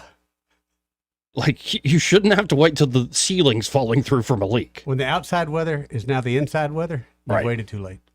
So here's what you should do. You should call up River Region Contracting today at 356-8635. Have them come out and do an inspection. Yes. You're like, well, how much is that going to cost, Joey? Times are tight. I'm like, Times it's are free. tight, Joey. Their inspections Wait, are free. Yes, at River Region Contracting, the inspections are free. And they do find an issue. Oh, no, how much the estimate is free. And accurate. And then you probably have homeowners insurance. Yeah. They are insurance specialists there. They can walk you through that claims process, make it a swift and even easy, pleasurable experience. Not something you normally associate with an insurance claim, but they're just that good there at River Region Contracting. And it could be they come out, inspect it for no cost, and they're like, you're good to go.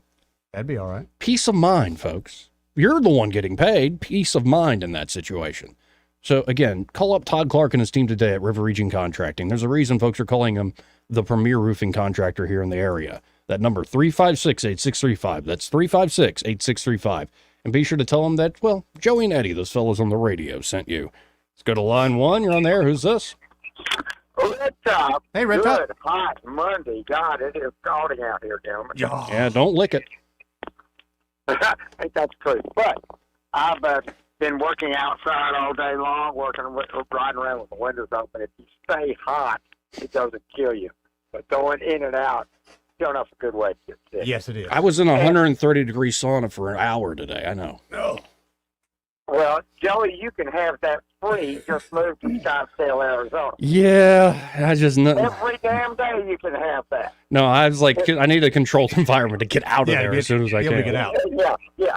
I'll tell you, like I told you before, the only thing that was hotter than the weather in Arizona was my Russian girlfriend.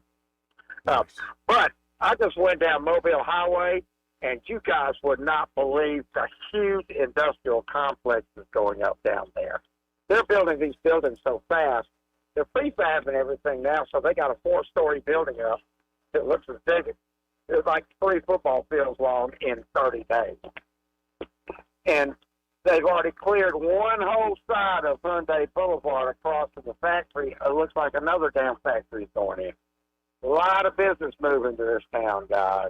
I mean, looks like billions of dollars worth of investment around here, and it's very good. Good jobs with good pay. A lot of high-tech people moving here, too. It's unfortunate that we have so much. Do you think Mayor Reed has gotten the message now that we're tired of this crap? Yeah, I think he's got the message. What is he going to do about it? I don't know, but I think the message has been delivered I'm pretty sure. loud and clear. Yeah. Again, every time I speak with any legislator, I'm going to request a recall amendment. Good. That's a good idea. We need that in this state to scare the hell out of these people. And then here's another thing I'm really pissed off about. 3 years, no medical marijuana. As far as I'm concerned, they're breaking the law. We had them pass a law that they were supposed to supply this. The damn stuff ain't here. Yeah, really screwed it up. It's crazy. Yeah. No doubt. Think about all the Almost like it was on thousands of people in Alabama, myself included, that could use cannabinoids to treat their illnesses. Yep. They need to be put in jail along with Anthony Fauci, which, to add insult to injury, was on one of the talk shows. Oh, okay, no, Margaret Brennan, CBS. That scumbag was on, and they showed a picture of him when he was like in his 20s at the beginning of the AIDS epidemic, and he screwed that one up good. Yeah, he did. So we got to keep after these politicians. God bless Donald Trump. He got real damn good. He's had a good week. And Joe Biden's got 3,900 delegates, man. He don't have to go nowhere. So they're going to have a problem getting rid of that old man no matter what. Roll Tide, go Trump. Appreciate it. Yeah, and I got a feeling this is, it's not going to get better for Biden. Oh, no. It really isn't. But because when you get into all the palace intrigue, Gretchen Whitmer is circling aggressively. Didn't she say her state might be unwinnable now? The New York Times editorial board says drop out. The Washington Post is now calling and saying he's not dropping out. They're just reporting that. Apparently, Obama is telling Democrats privately Biden can't win. And in fact, Obama put out a very positive tweet saying, Joe, we'll get it together. We all have bad debates. I had a bad debate. Remember the first one with Romney? Still whooped that guy's ass. I think that's how Obama would sound. Yeah, but he wasn't drowning on his own spit. Here's Tucker. Good point. Here's Tucker Carlson with an inside scoop. Right. He says, quote, from an unusually good source, Obama's tweet supporting Joe Biden was disingenuous. In private, Obama is telling people Biden can't win, and he is therefore in favor of an open convention. Obama will not say whom he supports, nor as of yesterday afternoon had he met personally with Biden to deliver the message. Relations between the Obamas and the Bidens have never been warm. At times, they've been hostile, but recently they've deteriorated further, mostly due to Joe Biden. In the hours and days after the debate, she kept her husband cloistered away from anyone who might convince him to drop out. Joe Biden is the driving force behind her husband's re-election campaign, just as she was in 2020 when other members of the family, including Biden's sister Val, considered him too impaired to run. The next generation of potential Democratic candidates understands all this as an opportunity, and they're circling, particularly Gretchen Whitmer, who is promoting herself aggressively. And she's the lady who's purportedly there's a plot to kidnap her. Yeah. Also, she's a lady who said COVID's so bad you can't go fishing on our Great Lakes here in Michigan. And then her husband was out there fishing. That's the one. Yeah. That's the one. And she'll fit right in. How would you feel? Because let's leave it out of the state. Okay. So we can talk about this openly. Okay. You're a husband. I am. Can you imagine, though, being a husband to a governor or a husband to a female president? Yes. Because would you like it? I've said it many times as a young man. Being a kept man is not the worst idea in the world. Mm-hmm. I mean, she's got all the stress and everything. Yeah, those bunions ain't going to rub themselves. You want to have pool party day? Call your boys up. Come on over. Have a pool party. You know, she's out there doing her thing. Yeah, I wouldn't mind that. But at a certain point, wouldn't you feel like a boy, not a man? No. Why would I feel like a boy? Because all you're doing is out there in pool parties with your 4th of July T-Rex T-shirts. Heck yeah. Getting drunk on Busch Light Peach. I'd probably have some football players. I'd have a whole new class of friends. I know that. Yeah, but then what happens if you embarrass her? Like the party gets a little rowdy. The first time, I'm sure that would happen. There's no doubt that would happen. Oh, wait, did you want to get caught? Probably. I need a little bit of You're lashing out. Yeah, I need a little bit of And it's because you don't feel like a man, you feel like a boy. No, not so much that. Not so much that. It's probably because she's getting to do something that I'm not getting to do. Mm-hmm. Maybe she's getting to hang out with a family. I mean, you could have answered we're a power couple and I was her top advisor, but you didn't go that route. No, dude. No. Why? Why bother? I don't want the people that she's going to run with, and let's be honest, it's me. I'm not going to want to hang with those people. When Cyndi Lauper's Girls Just Want to Have Fun comes on the radio or your random playlist or actually the playlist you curated, do you start dancing? I sing to it. Yeah. Pretty much know it pretty well. Yeah. I don't see the problem with that. And plus, if I was first dude, who really wants the first dude involved with anything? I don't see the problem with that. I don't see the problem.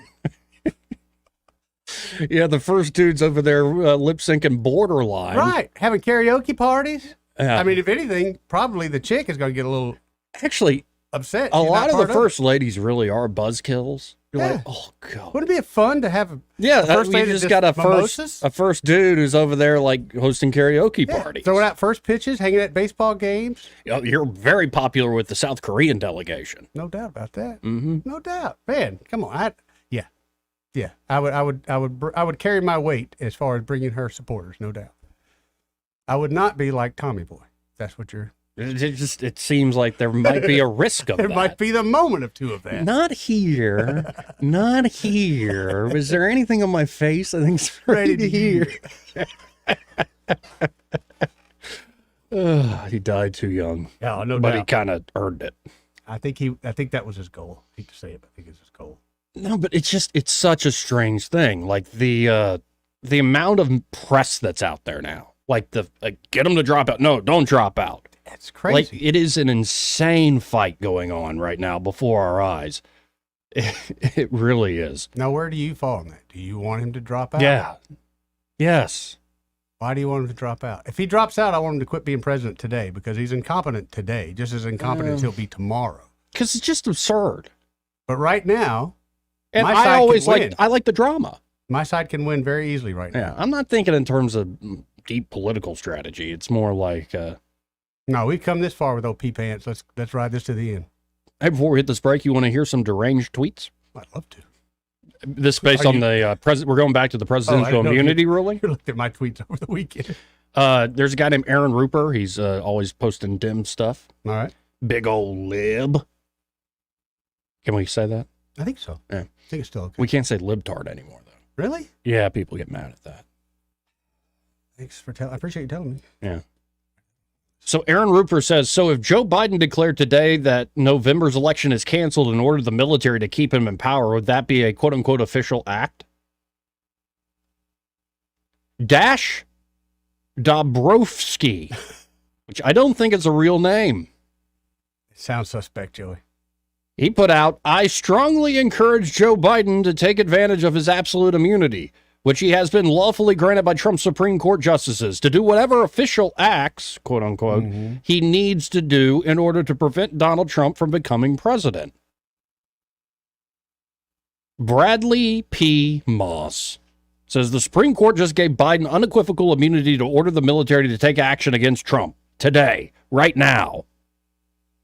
I don't see how they draw this conclusion. In full compliance with the Supreme Court's ruling, post Max Kennedy, and it's a headline, to serve his country, President Biden should drone strike Donald Trump. Honestly, That's when I start getting mad. And the top comment on this is, murdering our opponent is the only way to save democracy. The court allowed it. They got some strange interpretations of the court. Yeah, they do. Unhinged indeed, which I'm familiar with myself. Just get a few drinks in me. Oh. And I start tweeting up a storm of unhinged crap. This part of the program, and in fact, this entire hour, brought to you by Alabama Home Mortgage. And there at Alabama Home Mortgage, Kim Williams and Madeline Cannon are ready to help you, whether you're looking to buy a home, especially if you're a first-time home buyer, or if you're a veteran and you're looking to take advantage of the VA home loan benefits. That's the way to do it, Joey. These are benefits you earn through your service, and they're the best game in town. That's right, best deal in town. Don't leave money on the table, and they can walk you through that process from pre-approval all the way to closing day. And, of course, they can also help you with a great refinance deal, especially if you're under a mountain of credit card debt and you have equity built up in your home. Right. Well, that equity is yours. You can get that debt off your back. And, 7-8% on mortgage rates is higher than it has been the last few years, but it's a lot less than 24 or 29% APR on that credit card. Or maybe you don't have a big issue. You just want to rearrange your finances. They can do that for you there with a great refi deal at Alabama Home Mortgage. So check them out today. You can always call them at 567-4223. That's 567-4223. Or visit them on the web at myalabamahomemortgage.com. There is a difference in mortgage companies. Like Kim and Madeline prove that to you today. NMLS number 1586368, an equal housing lender. He may not know whether he's coming or going, but whether you're going to work or coming home, Greg Budell is there. Mornings 6 till 9 and afternoons 3 till 6. Only on News Talk 93.1 FM WACV. Make 2024 the year you break away from the chain stores and join us here at Adams Drugs. We value your business and want to provide you the best customer service at the lowest possible price. We've been serving up excellent customer service here in the River region for over 62 years. I made the swap to Adams Drugs and I couldn't be happier. Having a job and then getting 3 kids to all of their activities keeps me busy. I don't have an hour to waste waiting on a prescription. At Adams, they know me and my family. I get in and out in minutes, and when I can't get by Adams, they'll bring the prescription right to my door. What are you waiting for? Come in to Adams Drugs and let us earn your business. Our friendly and personal staff will talk with you and answer any questions you may have about your prescriptions. Your satisfaction is our number one goal. Visit us at adamsdrugs.net for the location nearest to you. Adams Drugs is your local independent Health Mart pharmacy. Health Mart, taking the time to listen and care.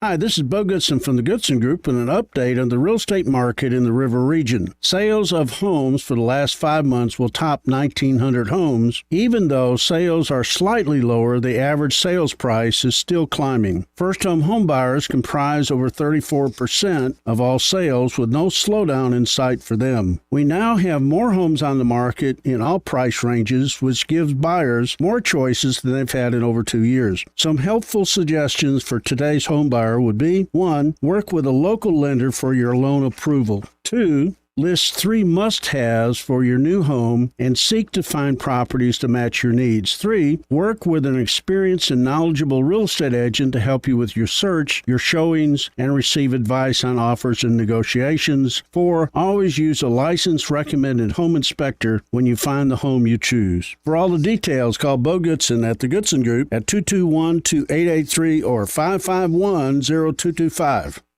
Hi, I'm Ray Bowles from Proudful Carpet. If you're looking for waterproof carpet, hardwood, laminate, vinyl plank, or ceramic tile, call us today for your free measurement. Prattville Carpet is a family-owned flooring store. that prides itself on personal service, quality products, and guaranteed installation. From beautiful hardwood floors to luxurious smart strand carpet, Prattville Carpet has you covered. Call, come by, or online at prattvillecarpet.com. Prattville Carpet, we're more than just carpet. Are you tired of the mainstream media's biased reporting? Do you want to stay informed on the news that really matters to you? Look no further than 1819 News. At 1819 News, we bring you the latest in Alabama news, politics, sports, culture, and more. We've assembled a team of journalists with Alabama values dedicated to the truth and the truth alone. Visit us at 1819news.com today. That's 1819news.com. Subscribe to our newsletter. Honest News, Alabama Values. This hour of news and views is brought to you by our good friends at Alabama Home Mortgage. Alabama Home Mortgage, 567-4223. Visit them on the web at myalabamahomemortgage.com. NMLS number 1586368. An equal housing lender. Rich Thomas weather brought to you by Wiley Sanders Truck Lines. Truckers, if you are looking for green grass, contact Wiley Sanders Truck Lines. In business since 1959 and still growing. Call today, 855-777-9785. Well, hi, everybody. Once again, a heat advisory is in effect today. Dangerous heat indices 105 to 110. Stay hydrated, slow down. Actual high temperature around 97. Radar will be fairly quiet today. Mostly sunny, rain chances 20% or less today. Then the rest of the 4th of July holiday week is very routine with spotty random storms here and there each day. Highs around 93 Tuesday, mid-90s Wednesday and Thursday, upper 90s on Friday. From the Blue Water Weather Center, this is Rich Thomas. John Bobo with Capital Tractor. Don't miss our great package deal right now on a 25 horsepower Kubota tractor with front end loader and more. All for 0% APR 84 months with approved credit. Now through September 30th, 2024. See Capital Tractor or go to KubotaUSA.com for more details. We get Montgomery talking 24 hours a day. The River Region's most trusted voice. News Talk 93.1 FM WACV.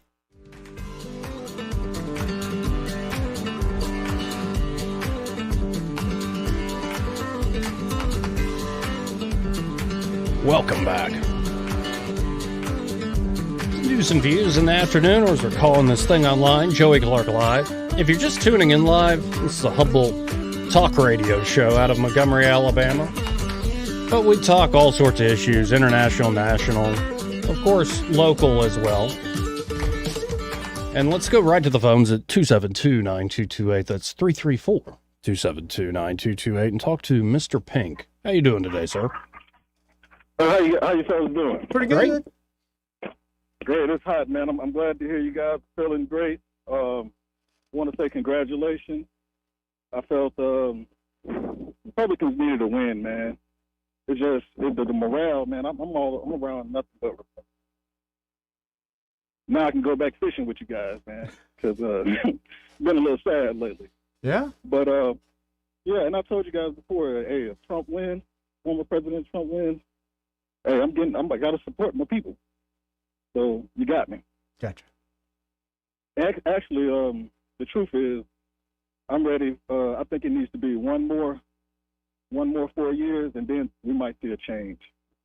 Because I need Republicans to get in there and to have no excuses. I need them to get in there, use their brain, everything they got, and make this America great again, as you say. So I truly feel that once they get up in there, it's going to be business as usual. Then maybe we'll see some change, because if you're leading, you can't say, well, it's somebody else's fault. It's your fault.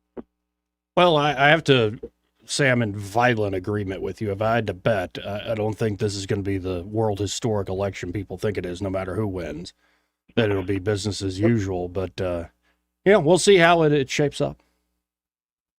Well, we're going to see, but like I said, you guys got my support. I'm not going to take the ball and go away if I don't win. You know, I think that's a big problem for this. Like, somebody be like, hey, it's your problem now. Yep. Like, was it my problem or was it your problem on 9/11? Because it seems like we forgot what color was red and blue. You know? You're exactly right. White and blue. You're exactly right. Yeah. Are you happen to be a fan of the cartoon The Boondocks? Oh, of course. This is the segment where we ask stupid, obvious questions. I think you might like my op-ed that's coming out tomorrow. Based on this new statue downtown in Montgomery that's supposed to be MLK, but everybody online is saying looks like Danny Glover.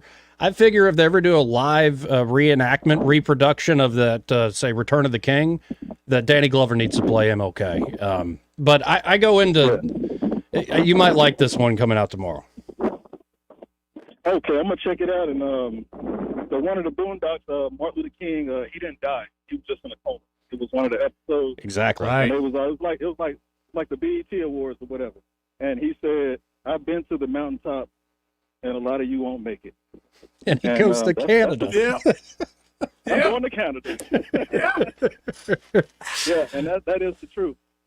So, like I said, I hate to be all the way it sounds, but it's sometimes you know the truth, and you kind of just got to let it play out. Yeah, this is true. Well, I'll have to send it to you because I was like, this might not be a huge one with my conservative audience, but I enjoyed writing this piece. It's about 1,000 words here. So I enjoyed the guy that you had on. Like I said, hey, some people, we're going to probably follow guys like that once we break up this Yeah. You either got to be this or you got to be that. Yep. So I hate the boxes. I hate the way it divides us. Think about how many family members, they don't even talk anymore. People, their parents and died, and everybody's just like, oh, well, because of something somebody said politically that don't even care because they're getting paid, It's just crazy. But like I said, I think everything will be exposed. Like I said, Cat Williams said, it's all going to be exposed, and maybe we can move on. But until then, I don't know, man. I think go get some money, man. There you go. There you go. There we go. All right, man. I'm at work right now. I'm talking about some more money. Thanks, Mr. Pink. See you, Mr. Pink. Let's go to Steve. Hey, Steve. Hey, why would anybody believe anything saying now, especially Nancy Pelosi? I mean, if anybody has issues, it's her. Now, I don't know if Trump had gotten his rightful second term, I don't know who would be running against who, but I've said this 1,000 times, and the more I look at their decisions, including the one today where Coney Barrett was not exactly, even though she voted the way she did, she sounded like she wasn't at all 100% sure or whatever what she did. I don't know what's wrong with her and Kavanaugh. I don't think they're being paid off. But if they had done the right thing when everybody knows pretty much now that those were not legal votes that were coming in after hours, and they didn't get involved in some of the states, like where Michigan was threatening their people that were on the board making decisions. Yep. A lot of the other stuff was going on. They could see it. And to not get involved in states where secretaries of states made election laws, I mean, they can call it state issues all they want to and state things, but when it affects yours and mine's vote, it's a national thing. And I think that Gorsuch, I think that Alito and Thomas, all three would have looked at the election results last time. I think Kavanaugh and Barrett are the problems, and everybody knows that Roberts, despite him voting with him today, Roberts is about as conservative as I'm president of the United States today. I mean, he's not conservative at all. I agree. No, I think you hit the nail on the head, especially Roberts and Kavanaugh. Barrett, it was these recent rulings. I still have hope for her, but I think our rock stars are Thomas and Gorsuch in particular. Mm-hmm. Well, what about the COVID ruling where Kavanaugh made the students at the colleges take the vaccine? Oh, yeah. And I think she made the medical workers do their things. Yep. But the other day, this really got my attention when the Supreme Court allowed some censoring by the government out there on your social media. And if I'm not mistaken, either Barrett or Kavanaugh or both of them voted for it. Yeah. Either one of them or both of them. This got my attention with Kavanaugh when he voted against he flipped his vote like Roberts did on Obamacare. He flipped it on the stay-at-home Mexico policy and then turns around and votes for razor wire, which razor wire could seriously hurt people trying to come through. So What would have hurt them for them to stay in Mexico while they're being vetted? Nothing. So that gets my attention, and you don't owe somebody to support them on everything just because they appointed you. But I tell you what, Trump stood with Kavanaugh through thick and thin. What if they had gotten convicted of that thing with Blasey Ford, Mm-hmm. and then O'Bannon getting his thing because of Roberts? It just shows me that you can't have any confidence in the Supreme Court, and I hope they do the right thing on Trump's conviction, because his lawyers need to go directly to the Supreme Court and put them on the spot. Well, we'll see how it shakes out. Great call, Steve. Appreciate it. Thank you, Steve. Thank you. Let's go to line 1 real quick. You're on there. Who's this? It's Papa B. Hey, Papa B. Hey, I so look forward to the days when the Supreme Court issues their opinions nowadays. I mean, I can remember a time when it was like, just watching the slow motion suicide of the nation take place. I'm old enough to remember when that Chevron thing came out, and I just knew right then we're screwed. I mean, was there a ton of pushback, or did they just kind of sign it and keep going? No, it was just like, oh yeah, okay, let's just do this. Well, It was back during the time when the rhinos were pretty much running things, and so there was no pushback. There's part of the military-industrial complex to get this kind of thing done, so that we can get the government out of the hands of and out of the bright lights of Washington and into the dark rooms of these deal makers. So yeah, this was awesome. I tell you, the Chevron decision and the one on the fishing boats, whatever that was, I can't remember the name of it, but you know what I'm talking about. Those two were like the Supreme Court dragging the deep state out into the public square and castrating them in public on TV. Yep. That's what it was. And to watch the meltdown of it is such a beautiful thing, and see the meltdown of it tells you everything you need to know about it. Well, now, Papa, I want to see some of these cases that have been pushed by EPA and really these people that have kind of taken their bureaucracy job way too far. I want to see some of those things that are being pushed. I'd like to see them thrown out of court now. Oh, absolutely, and they're going to be challenged. They have to be. They can be challenged. They're going to be challenged. Yeah. You can count on it. All these egregious overreaches of all these agencies, they are going to court, and they're going to be struck down. All this BS that they've tried to force on people for all these years. Absolutely. I can't wait for that. But I mean, there is one other thing. This whole deal about the social media and how president can limit. They didn't decide that. You need to read the opinion. What they did is they said that the people that brought the charge had no standing, so they just didn't decide on it.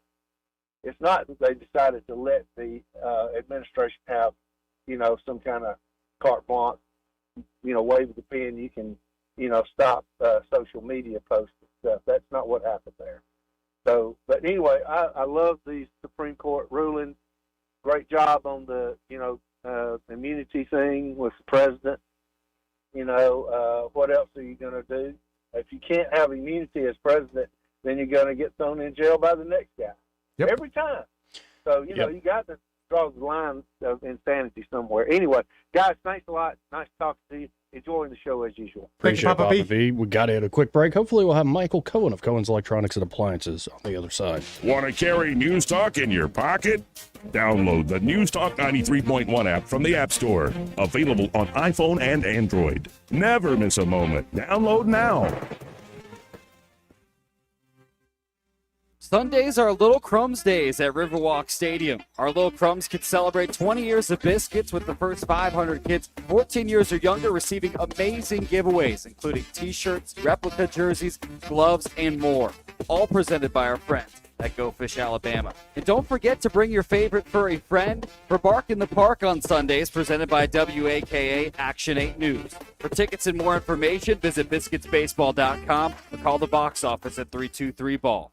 Butter up. This hour of news and views is brought to you by our good friends at Alabama Home Mortgage. Alabama Home Mortgage, 567-4223. Visit them on the web at myalabamahomemortgage.com. NMLS number 1586368.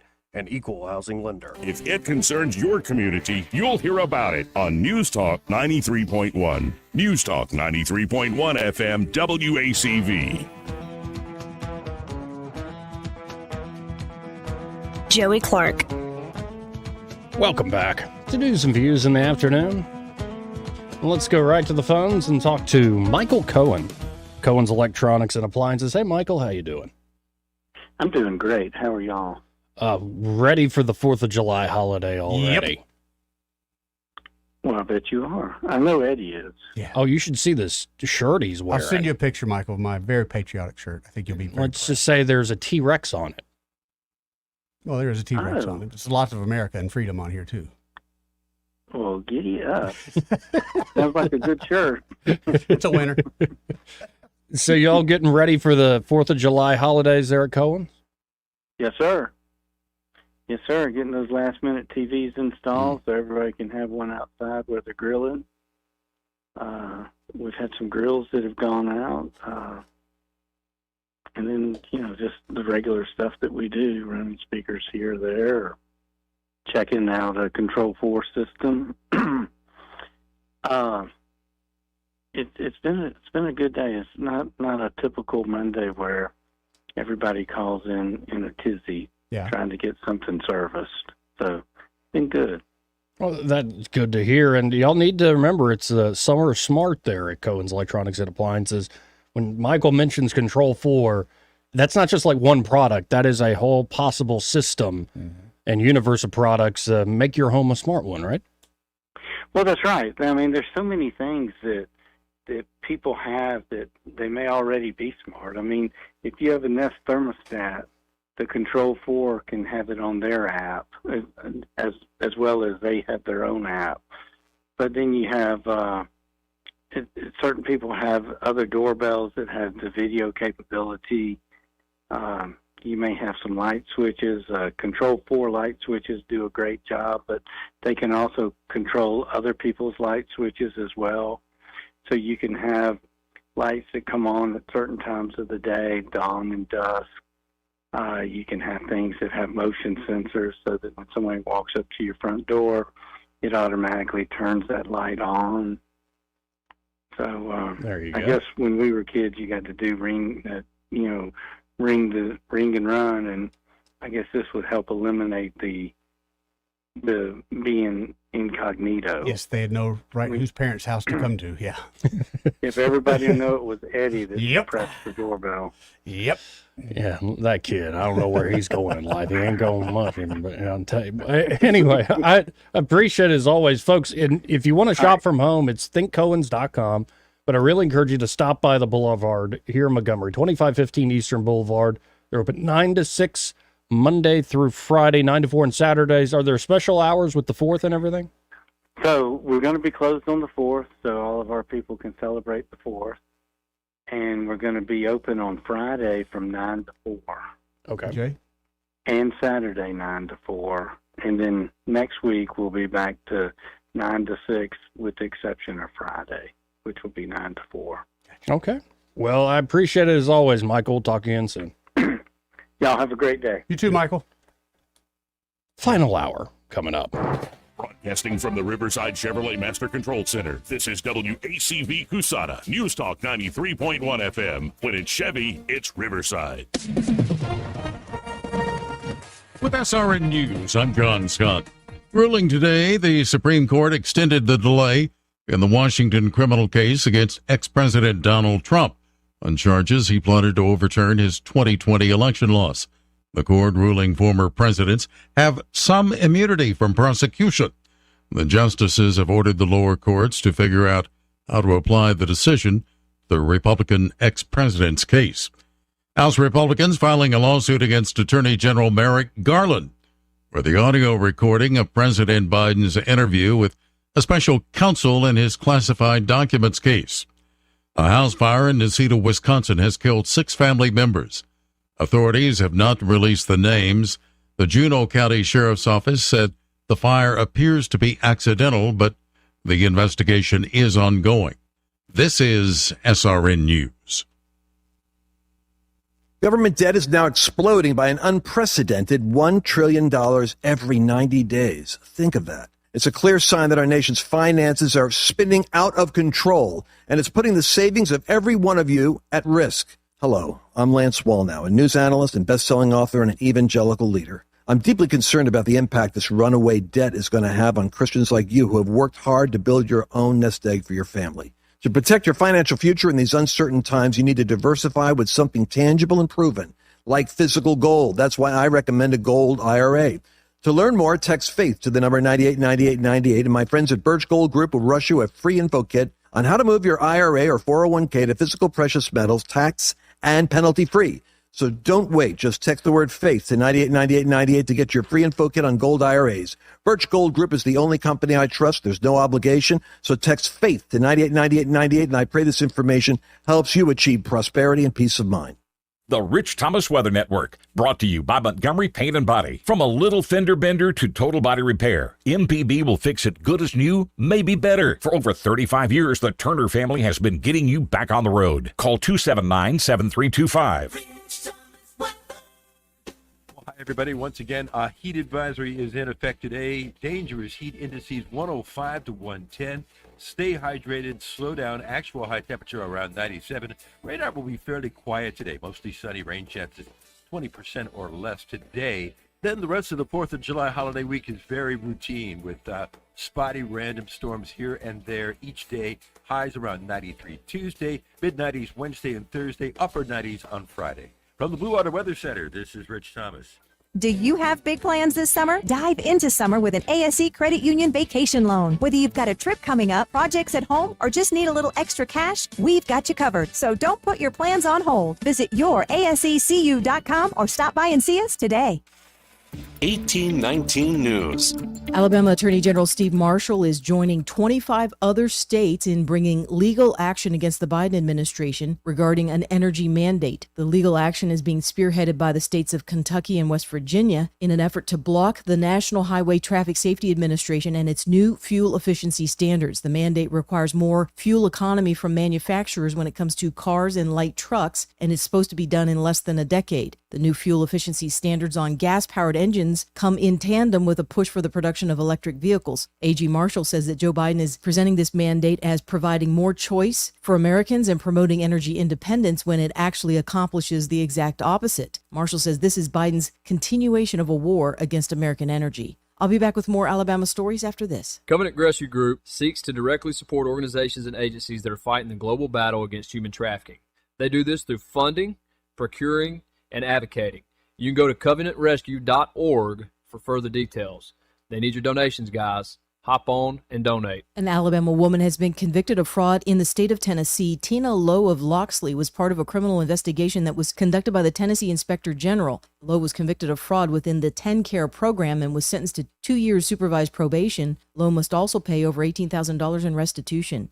The Ozark-Dale County Library has closed its doors temporarily in order to sort through library books and bring them in compliance with new standards. The library has 8,000 books for children and teens to review and to potentially pull from the shelves in order to correspond with new policies coming from the Alabama Public Library Services Board of Trustees. Those new policies were issued in 2024 to deal with the sexually explicit or age-inappropriate materials that have been found inside these children and teen books. I'm Andrea Tice. For more news affecting Alabamians, go to 1819news.com. And while you're there, subscribe to the daily newsletter. This is your roving reporter, and today I am talking with an elk. Hey man, Mr. Elk, I was just wondering, what do elk do to take care of their money? Well, like most smart folks, we call David Erdit. You mean Alabama's most favorite asset preservationist? That's him, man. We call him up at 334-279-7431 or 205-479-0839. I see. Yes, he is our preferred money man. The money man with the money plan. You've been paying attention. Well, could you give us those numbers one more time? 334-279-7431 or 205-479-0839. And I just want to try to give you a heads up, man. Oh, what's that? I'm not an elk. Not an elk, huh? Well, then, pray tell, what are you? Knights of Columbus. I am not even going to make a comment. Well, the baby liked it.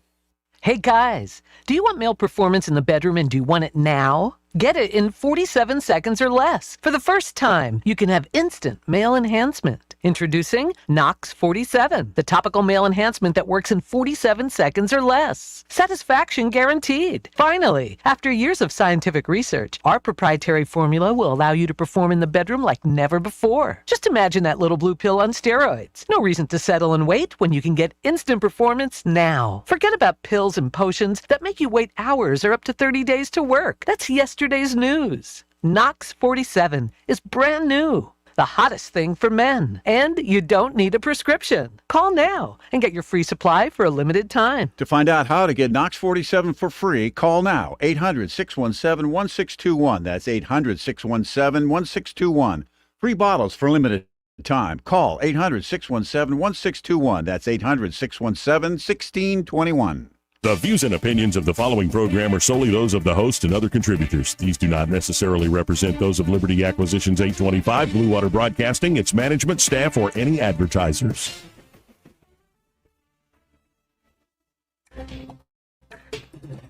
It's time for Montgomery's conversational radio show. It's news and views on News Talk 93.1 FM. To join the conversation, call 272-9228.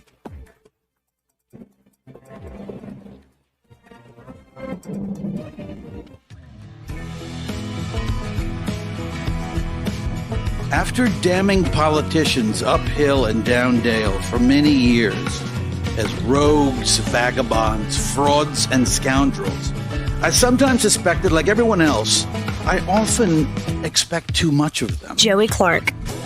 Welcome back to News and Views in the Afternoon, or as we're calling the show online, Joey Clark Live. You can always watch on the X platform at the Joey Clark or Joey Clark Live on YouTube. You can also watch on Facebook, but I don't know why you would do that, because Facebook sucks. Jeez Louise. What? Some of us older folks appreciate the Facebook. It's how we keep up with our grandchildren. It's good for stupid memes, and yes, keeping up with the grandchildren, but it's just Not one of the most so fast they can restrictive, follow everything on the ridiculous. Twitter. How about something that's really funny? Okay. Adam Carolla was apparently on a panel for News Nation when they were covering pregame for the debate. Yeah. And they invited on Gavin Newsom. Okay. And Carolla got to ask him some questions. You know, Carolla's leaving California very loudly. Oh, yeah. Okay. So let's listen in to this exchange. Adam Carolla here. Governor, why did you shut the beaches in California during COVID? Yeah, I think we all were working on information at the time. We had no basis of deeply understanding the virus. I think they So did you the same didn't know thing. I know they anything, did the so same why'd thing you in shut the beaches? States like Florida. If you didn't know anything, why'd you shut the beaches? Well, we didn't know. Yeah, because people were concerned early in the pandemic. Information was coming out as it relates to how it was transferred, the disease, and people were cautious, trying to keep people alive. And I should say this, So Adam, you didn't should let know them this go in on the health, wealth, and sunshine and get education. vitamin California D outperformed. and exercise, so you shut the beaches. Okay. And you arrested a guy who was paddleboarding in the bay. On health, wealth, and right. Yeah, any It's always science good to behind see that? Adam, and, Any science we're at all all behind geniuses in shutting outdoor hindsight. dining?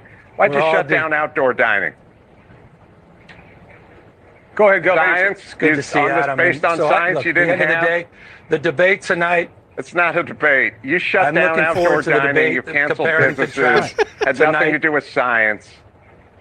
All right, let him finish. Keep lying. All right, go ahead. Wow. If they won't even answer the question because they're so embarrassed of how wrong they were, then they'll never should ever come back It into turns the leadership out, fold no, again. but think about that answer Newsom just gave. It turns out What, the one, hey, Adam? we can I didn't hear from really you? know what we were doing at the time, but everybody was concerned, so we did it. Yeah, so we damned everybody. I was one of the damned, so they can all go to wherever. I love Corolla just getting in Me there. too. And occasionally I kind of like somebody who's like, well, why don't you let me speak? It's because you deserve, like Chris Cuomo the other day. You deserve to be neutered. Right. But that's the thing that kills me, when these people are so wrong, and Fauci's one of them. When they were so wrong in the past, yet you let them come back again. We're the fools. Yeah. And I just don't see Newsom as the guy. He's He's not, dude. He reminds me of the lacquer on a lacquer desk. Just the way, what's in his hair, and just the way, Psycho. American Psycho. That's it. Yes. That's him all day long. Absolutely. I cannot not see that. Yeah, perfect business card. Just got to go Exactly. return some videotapes all the time. He's See my freaking new us business out. cards? Freaking all of us out. And so, as the competition for who will be the next Democratic nominee, maybe it's Joe. Maybe he stays strong. I hope he does. But there is a lot of people realizing, oh, this is my time to reach for the brass ring. Sure. If that's even a thing anymore. So here's a clip of James Carville. There's another And young you know, man. and you remember how James Carville said the other day, the problem with the Democratic Party, Eddie? Too many preachy women. Well, he's asked about this. Oh, okay. And daggum, he does. He elaborate a little bit? I disagree with Carville, but he does not back down. He holds his frame. Let's listen in together. When you start speaking in a language that people don't speak, they resent that. And if you start speaking like NPR, you're going to lose votes. So I tell people, there's one term that I just don't like, the term communities of color. I don't know what the hell it means. So I live in New Orleans. So they got three guys on the street corner. I said, hey, fellas, how are things in the community of color today? They said, what's this son of a bitch talking about? Seriously? I mean,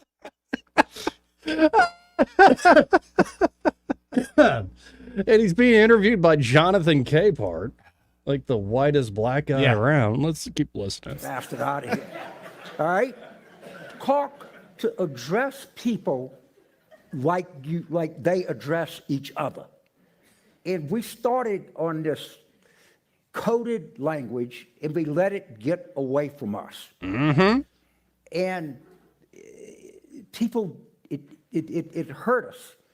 And it's what I call coastal condensation, that we know what's best for you. Don't eat hamburgers, don't watch football, don't drink beer. Guess where our young male number is going? In the toilet. All right? Because Democratic messaging, I'm sorry, is too feminine.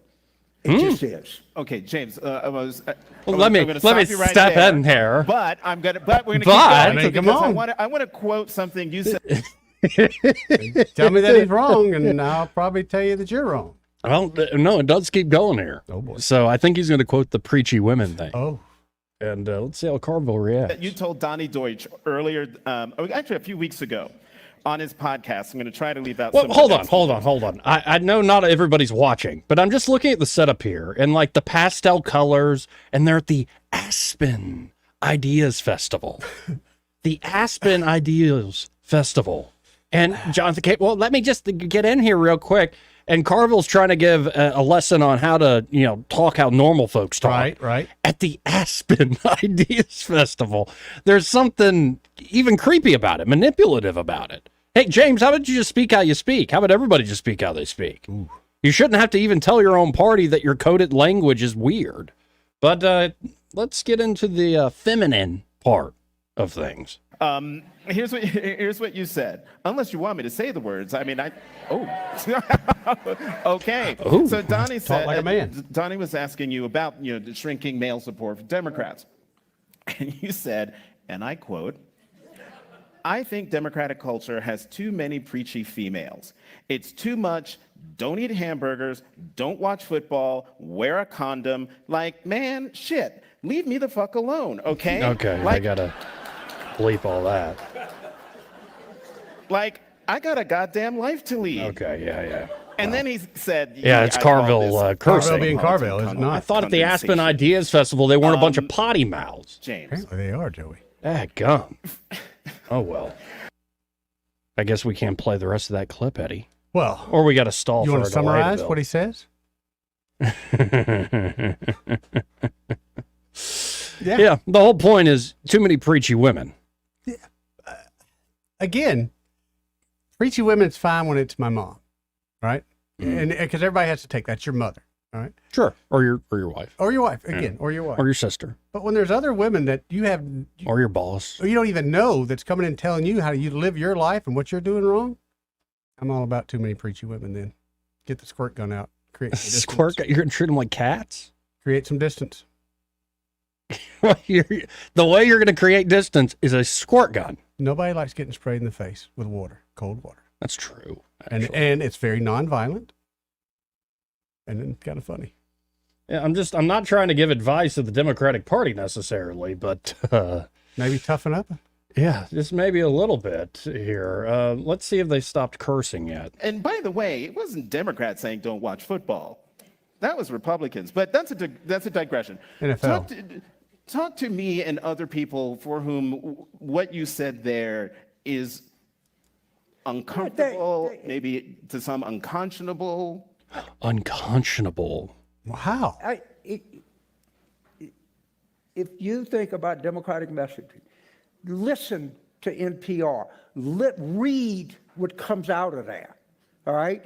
And you can see it. And I'm sorry, there are too many preachy females in Democratic campaign culture, all right? And we come across to people as judgmental.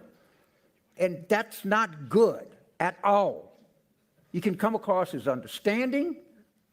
And if the proof is not in the pudding, look at the male number of people that identify as Democrats. Mm-hmm. And you can keep talking like that, but one of the things that I found out, there are actually people who don't mind losing an election because it makes them feel better and superior. Damn. Everybody on the right and the left needs to hear this. There ain't nothing short of winning. That's what you're about. If you don't win, you don't have shit. You're just running around with talking. All right. You don't have squat. All right? And you don't. See, I knew this was a you mistake don't trying to win play some elections. Carville. Oh, well. One of the things I'll say, though, is, and I know he's older, so he lets things like that fly. Mm. I can appreciate people speaking how people speak. I mean, I know it doesn't fly on the radio, and it doesn't. No, it doesn't bother me, but, I mean, that's still the have world that I've lived in FCC my whole rules. life. So, I've always used to kind of laugh when we got around certain people and certain crowds when I was younger, and they changed. I go, who are you now? You're just a polished person. Well, and also the taboo around curse words is fascinating. It's regional. Like, I would say the initial GD. Yeah. You say that around here, you're still going to, a lot of folks are going to have an issue with you. Yeah. You say it like up north. Like it's part of the language half the time. That's something I experienced traveling around as a young kid down in the South where we were here most of the time. Very conservative, no doubt. But when we went overseas or we even went to Alaska, it was a whole nother world. And granted, it's another state, but the cultural changes just amongst Americans are huge. Well, and this is a deep point Carville is making. It actually, there's a great essay by George Orwell reviewing Frederick Hayek, where he talks about you, and in many other essays, like you need a system, the fancy word is demotic speech. Okay. So if you took a transcript of our conversations on the radio and you compared that to like if you wrote an essay or I wrote an essay, it would look completely different. And in fact, it would look like, what is this garbled up crap? What are these cut off sentences or these implications that aren't spelled out, yada, yada, yada. The way people write is very different than the way people speak, and the way the everyday person speaks is very different than the way the elite speak or write. And so it goes back to, of all folks, Trump.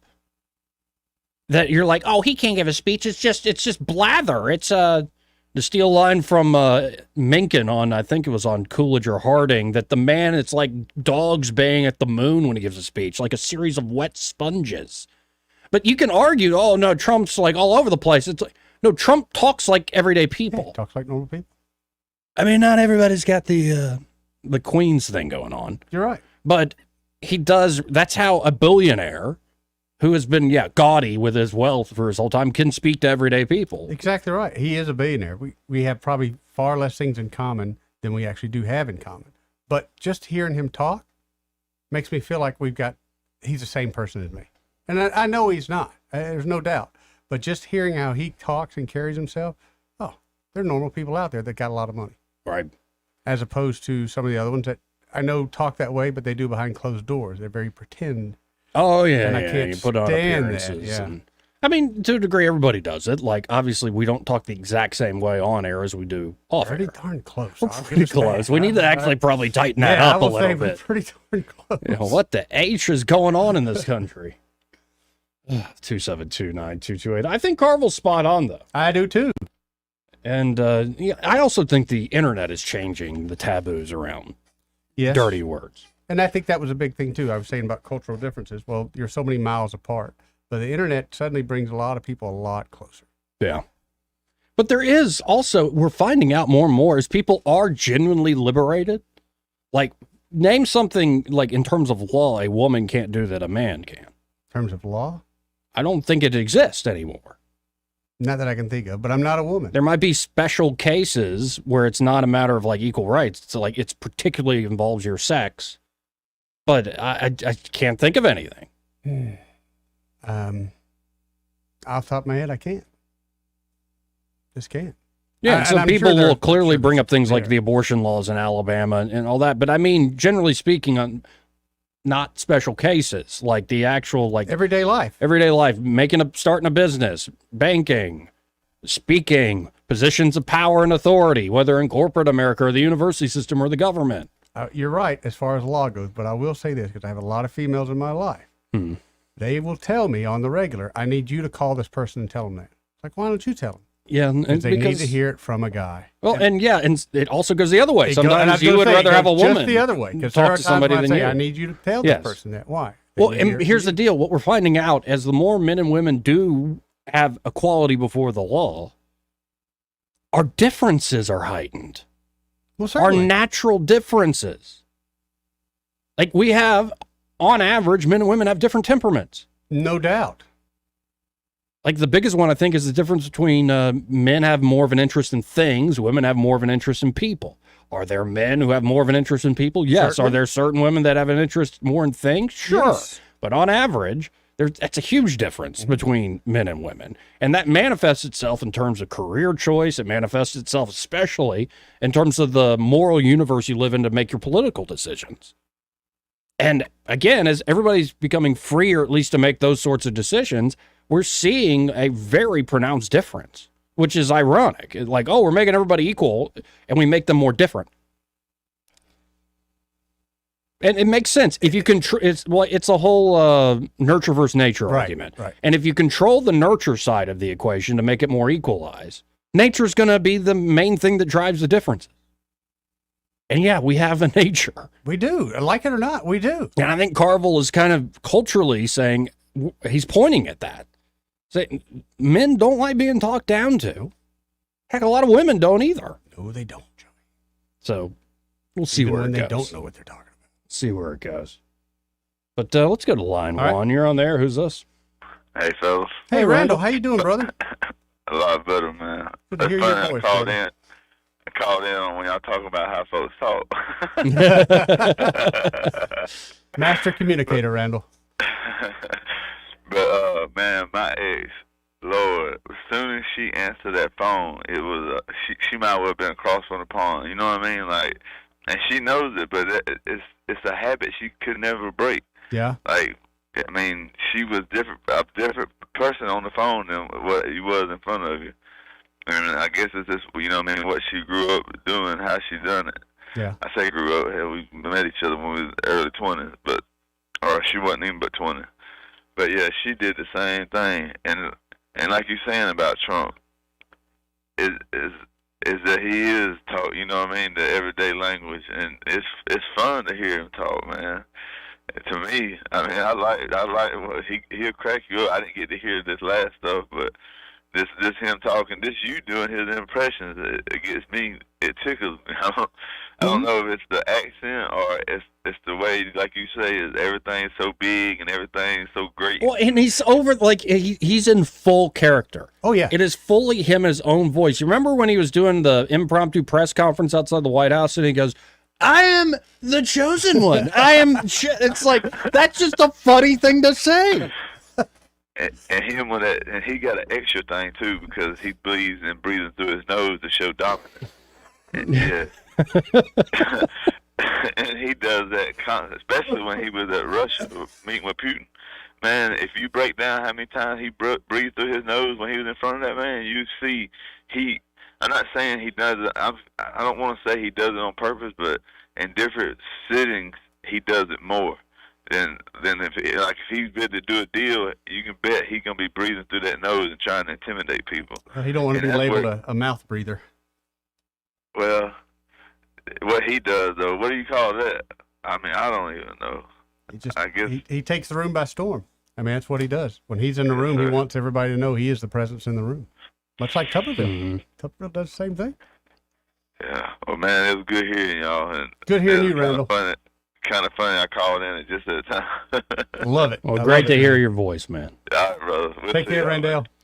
Now, in other news, across the pond in France. In France. Far right wins first round in France election. Runoff horse trading begins. Reuters is reporting from Paris. Marine Le Pen's far-right National Rally party scored historic gains to win the first round of France's parliamentary election on Sunday, exit poll showed. But the final result will depend on the days of horse trading before next week's runoff. The National Rally, RN, I guess in our abbreviation, was seen winning around 34% of the vote. Emmanuel Macron? It's a huge setback for him. Yeah, it is. Macron had called the snap election after his ticket was trounced by that same party, Le Pen's party, in European Parliament elections earlier this month. This right-wing party's share of the vote was comfortably ahead of leftist and centrist rivals, including Macron's Together alliance, whose bloc was seen winning 20 to 23%. The New Popular Front, a hastily assembled left-wing coalition, was projected to win around 29% of the vote. But a longtime pariah for many in France, Le Pen's party is now closer to power than it has ever been. Le Pen has sought to clean up the image of a party known for racism and anti-Semitism, a tactic that has worked amid voter anger at Macron, the high cost of living, and growing concerns over immigration. So in response, on the streets, I'm guessing, where is this? Some type of square. I assume Paris. Yeah, it's Paris. French feminists are mopping topless to protest right-wing success in elections. And that's what they're doing. I saw the video. I don't quite understand it. I thought it was an interpretive type dance or something. I'm just going to watch the video real quick. Yeah, they're doing some mopping, and they are topless. I don't understand the protest. That one bra needs to put some back work into it. Like, she's just dancing with it. No, you got to... Joey, she's doing it topless, so usually men don't complain. Okay, yeah, I know there are a lot of guys online going, this is awesome. I can support that. I can support that protest. I don't think that's what they're saying at all. These women are freaky, man. They're freaking me out. But they're French, Joey. Yeah. The French ain't known for the most prettiest women. That's true. They all got the hairy armpits. But that's a heck of a way to protest losing an election. Take your shirt off. And go do some cleaning? Well, the next time the feminists have a big win, we're taking our pants off. How about that? Hope it's a warm day. A cold day. Saying. Yeah, not like it would help. 272-9228 if you want to get in on the conversation. Hey, this part of the program? Yeah. Brought to you by All Pro Heating and Air. Bet their phone is ringing this week, Joey. Actually, that's All Pro Heating, Air, and Electrical. Yep. And of course, they can help you. It's all in the name there with your HVAC system. Yep. Maybe you need a brand new one installed. You want to just get a brand new unit. Or, of course, if you need a checkup on your existing HVAC system, AC is working overdrive now. They are. And it'll be this way all week and through the rest of the summer. And you don't want to be without a working AC unit in the middle of an Alabama summer. No. So, of course, All Pro can help you in that regard. Or maybe, there's a hurricane in the Atlantic. That's true. And, other storms are going to get rowdy here in the region. Doesn't have to be a hurricane. No. And they can install for you a Generac generator. All Pro Heating, Air, and Electrical can help with that Generac generator install to make sure, well, when the power goes out for the larger community, you won't lose power. Power stays on for you. Keeps your power on when the storms roll in and power goes out. Or again, think about a new heating and air system to keep you comfortable. All Pro across the board has you covered. So check them out today. You can always go to allproheatingair.com. That's allproheatingair.com, or give them a call at 301-1961. That's 301-1961. And be sure to tell them that Joey and Eddie, those fellas on the radio, sent you. Let's go to line one. You're on the air. Who's this? Good afternoon, gentlemen. Y'all, this is Babs. Hey, Babs. Y'all are killing it today, cracking me up. And I want to say it was so good to hear Randall hearing him feeling better, I guess you would say. Yes. And but y'all kill me. Yeah, y'all take off your pants. Whatever. Just let me know where you're gonna be. Y'all just an hysterical day, and thank you so much. I needed that. Although the ruling from Supreme Court really helped me today too. So. Well, if you love get y'all. I love you too, Babs. If you get a chance, Have a great day. If you get a chance, go read the, I think it's opinion of Clarence Thomas about it. He's got something to say about special counsel, which is pretty good. I think you'll get a kick out of it. I will do it. Thanks. Thank you, hon. Always great to hear from Barbara. Babs, as we call her. Hey, you want to hit a break? I'm ready.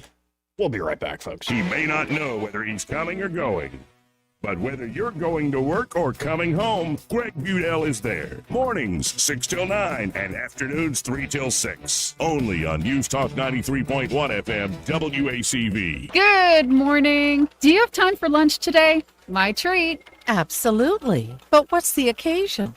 I'm in love with the new 24/7 Express kiosk at Worth Cleaners. The kiosk is so easy to use, and I can drop off and pick up on my schedule. Thank you for sharing that tip with me.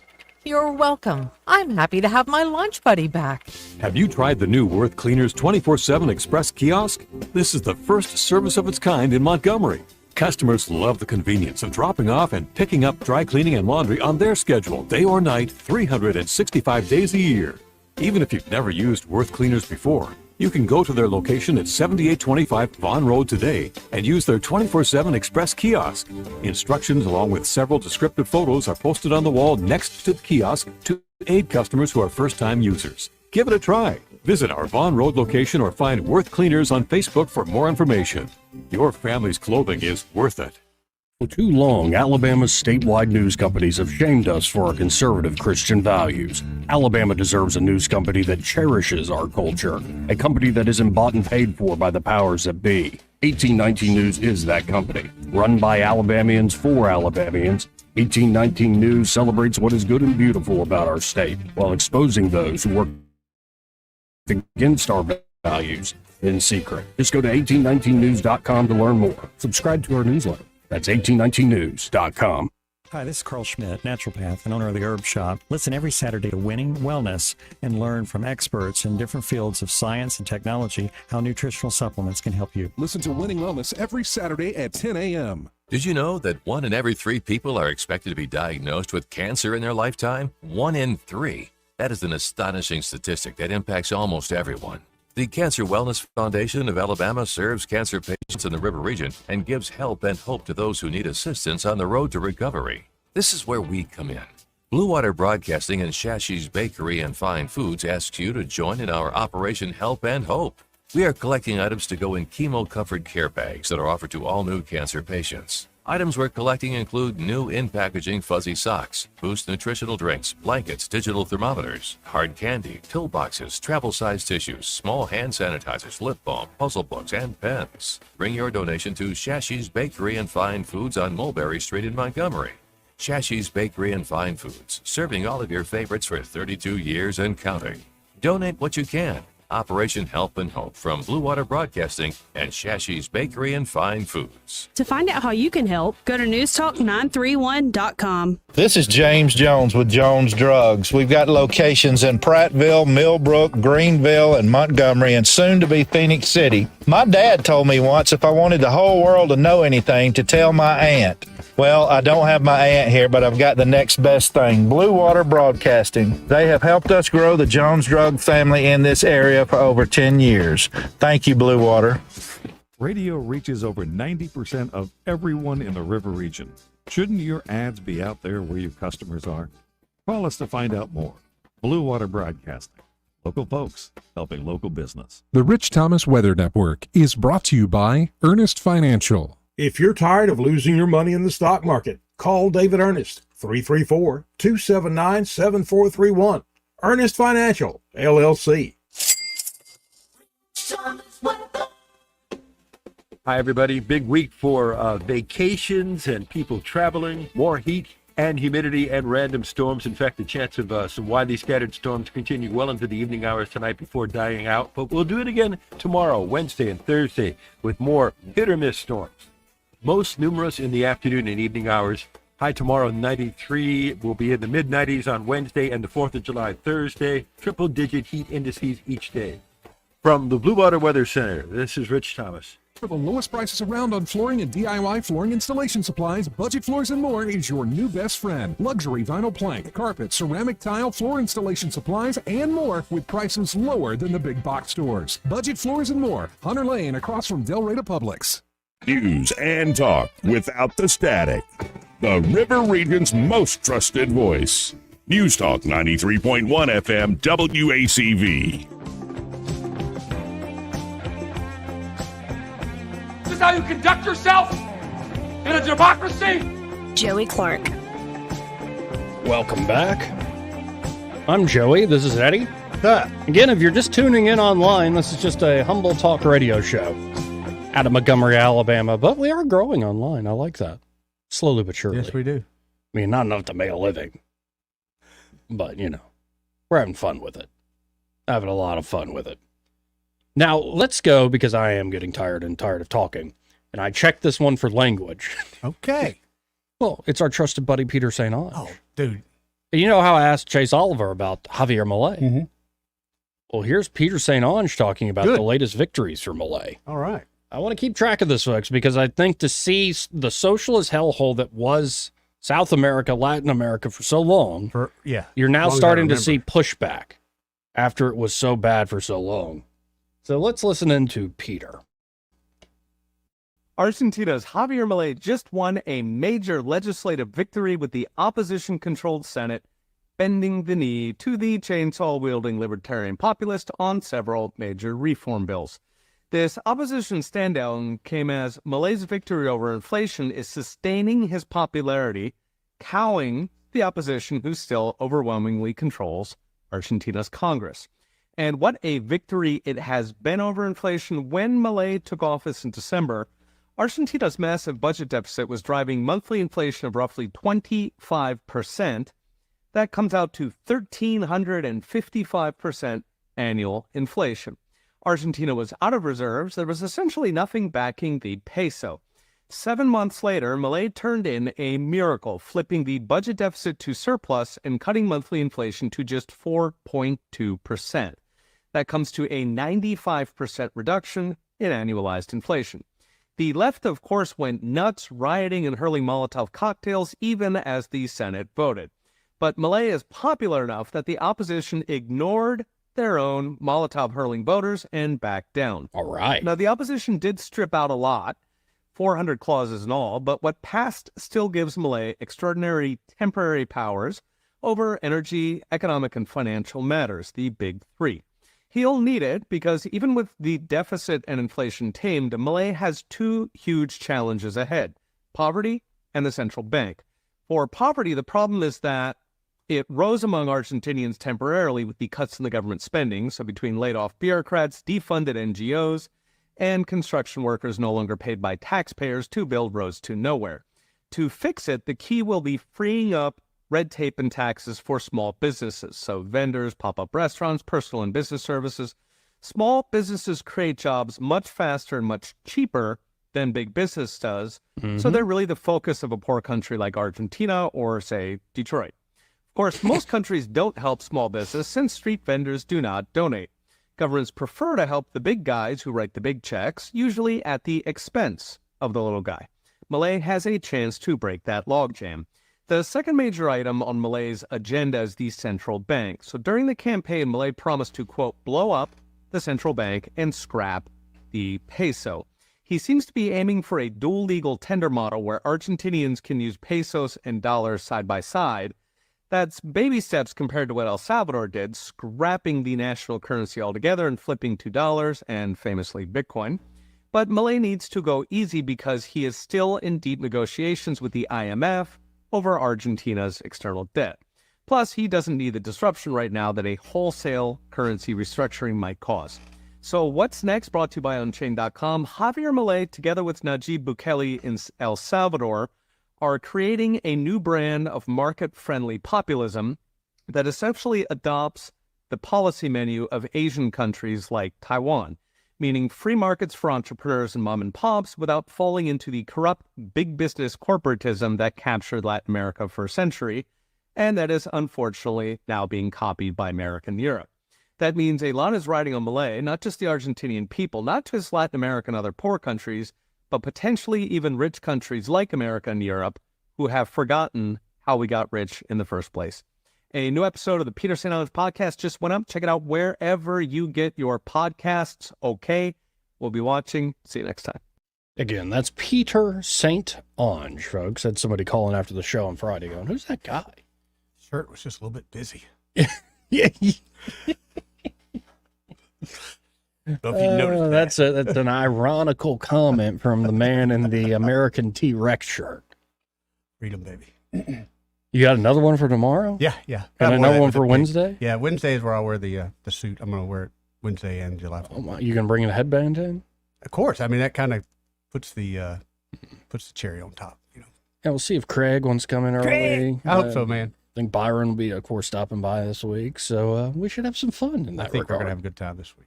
Everybody's a little bit laid back, looking forward to the holiday. And it's a great holiday. It's a holiday celebrating America. Yeah, it is good to celebrate America as much as possible, as long as we got it. Hey, did you see that the real Miss Alabama was actually named? No, the real? Yeah. Oh, no, I have not. The real Miss Alabama was named. And it's an Auburn nursing student named Abby Stockard. I like that idea. And to Abby, I say War Eagle. This is Abby right there. War Eagle. Very much so. Can I get a War Eagle from you? War Eagle, baby. Yeah, I'll show it to the. That's a little bit different than the one you kind of put out there before. It's the real. I didn't put it out there. I'm just saying. That's the real Miss Alabama. Nursing student. Not one of these imposters. She's 21. What type of nursing is she going to go into? I don't know. I feel like I need to be sick. I'm hoping it's old folks nursing because about the time she gets in the field, I'll be heading that direction. Yeah, I feel like around her, I'm sick. I need some help. Always. And well, and wait, are you going to be that like old man in the hospital that's a little creepy? Nope. Because my daughter-in-law has told me so much about those old men, so I know all the things not to do to appear creepy. But she's working with Representing Alabama in her community service initiative, Cystic Fibrosis Awareness. Okay, good for her. I don't even know what that is, so I need to be made more aware of it. She wants to be a pediatric nurse, practitioner, with a doctorate. Well, that'll pay well. And you get to work with kids. Yeah. All right. That's really good. Especially here in Alabama. Dude, you know the condition our hospitals are in. Yeah, man. Yeah. No, God bless her, my brother's wife. Gorgeous, smart as heck. I don't think she's looking at Birmingham. Yeah. Maybe they'll come back. I would love if they come back to Birmingham. So little Lucy, the niece, is there. It'd be easier to see her and see them and just get the whole family together if they're back in Birmingham. But other than that, she's not interested in most Alabama. I like the fact that we got a UAB in Birmingham, but that's all the way in Birmingham. I hate that we don't have great facilities like that here in the capital or just north of the capital. We don't. We've got the reasons, we got the resources, but we don't have nobody that's going to do it. That's just very bothersome. I'm now looking at a photo of the first, the fake Miss Alabama. Yeah. How's she doing? She looks happy in this one. That's good. Actually, when you zoom in, she doesn't look that happy. Smile looks a little forced. Been there.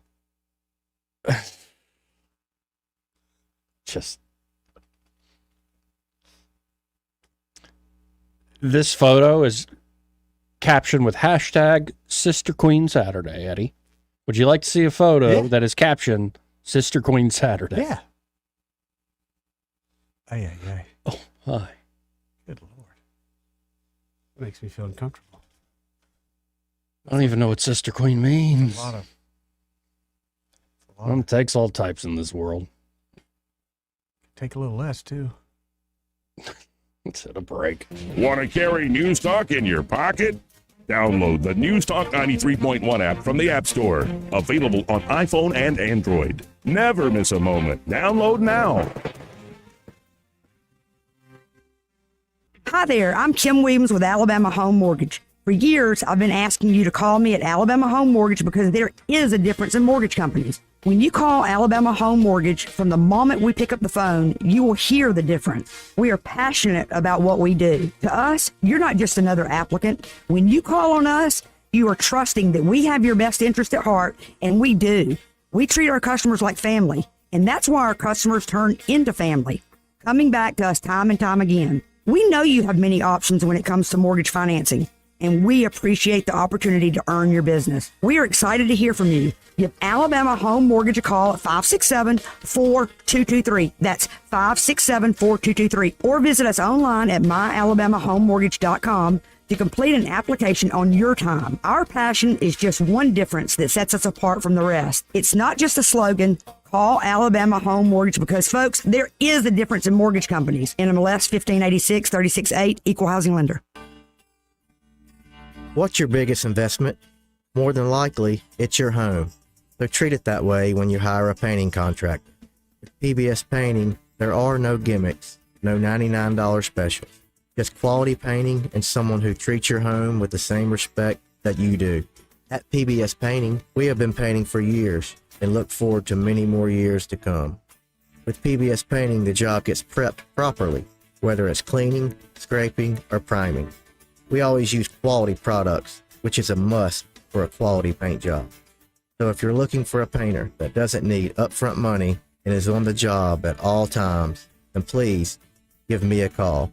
Scott Bowers and PBS Painting, 294-5122. That's PBS Painting, 294-5122. Look at some of our work on Facebook at PBS Painting Montgomery. Come join the city of Prattville in celebrating our independence. Spend your 4th of July with the annual downtown parade at 9 a.m. Next, head over to Pratt Park for the Lions Club barbecue and the cardboard boat races at Pratt Pool. Wrap up your evening with one of the River Region's largest fireworks display. The fireworks will be launched from the Home Place Clock Tower at 9 p.m. For more information, visit prattvilleal.gov or call the Parks and Recreation Department at 595-0850. The River Region's first and only news talk station on FM. Live, local talk. News Talk 93.1 FM WACV.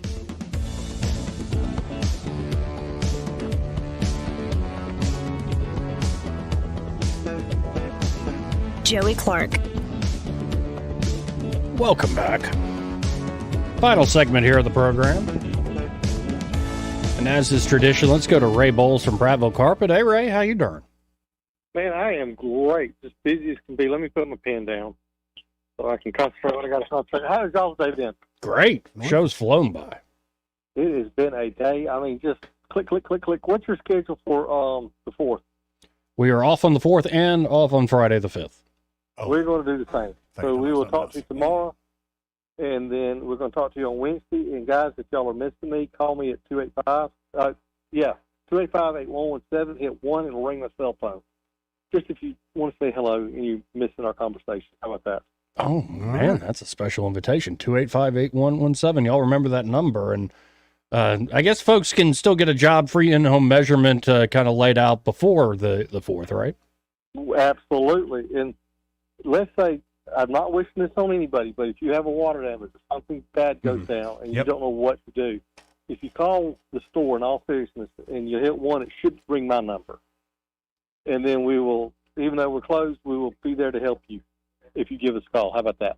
Well, that speaks volumes right there, folks. And I've been the guy that's had to call Ray for a client before when we had that happen. Water heater exploded in someone's attic, and Ray took care of us. It happened. Top to bottom, he absolutely took care of those people.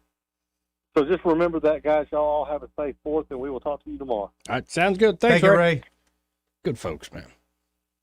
Talk about a really good good small guy. business. Yeah. Not just small business man, like good guy. Solid. Hey, we talk about old man strong on occasion. Yeah. Get a load of this story. It was in Brevard County in Florida, I believe. Brevard County? Brevard County? Brevard? Brevard.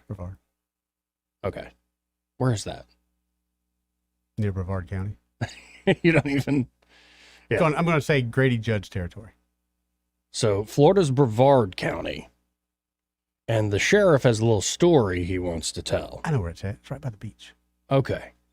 The sheriff is named William Ivy. Okay. And Sheriff Ivy went on Facebook to explain that a 66-year-old owner of a vehicle heard strange noises outside of his home and discovered a 29-year-old guy allegedly trying to gain entry into the 66-year-old's car. Okay. So the 66-year-old came back inside, called 911, then went back out where things got physical. Oh. Here's what the sheriff wrote. Yesterday, during the early morning hours, a citizen called 911 to report that he had heard a noise outside of his residence and went to check what it was. Once outside, he was met by this guy, Blake Robinson, who was making the stupid mistake of attempting to gain access to a car that, of course, was not his.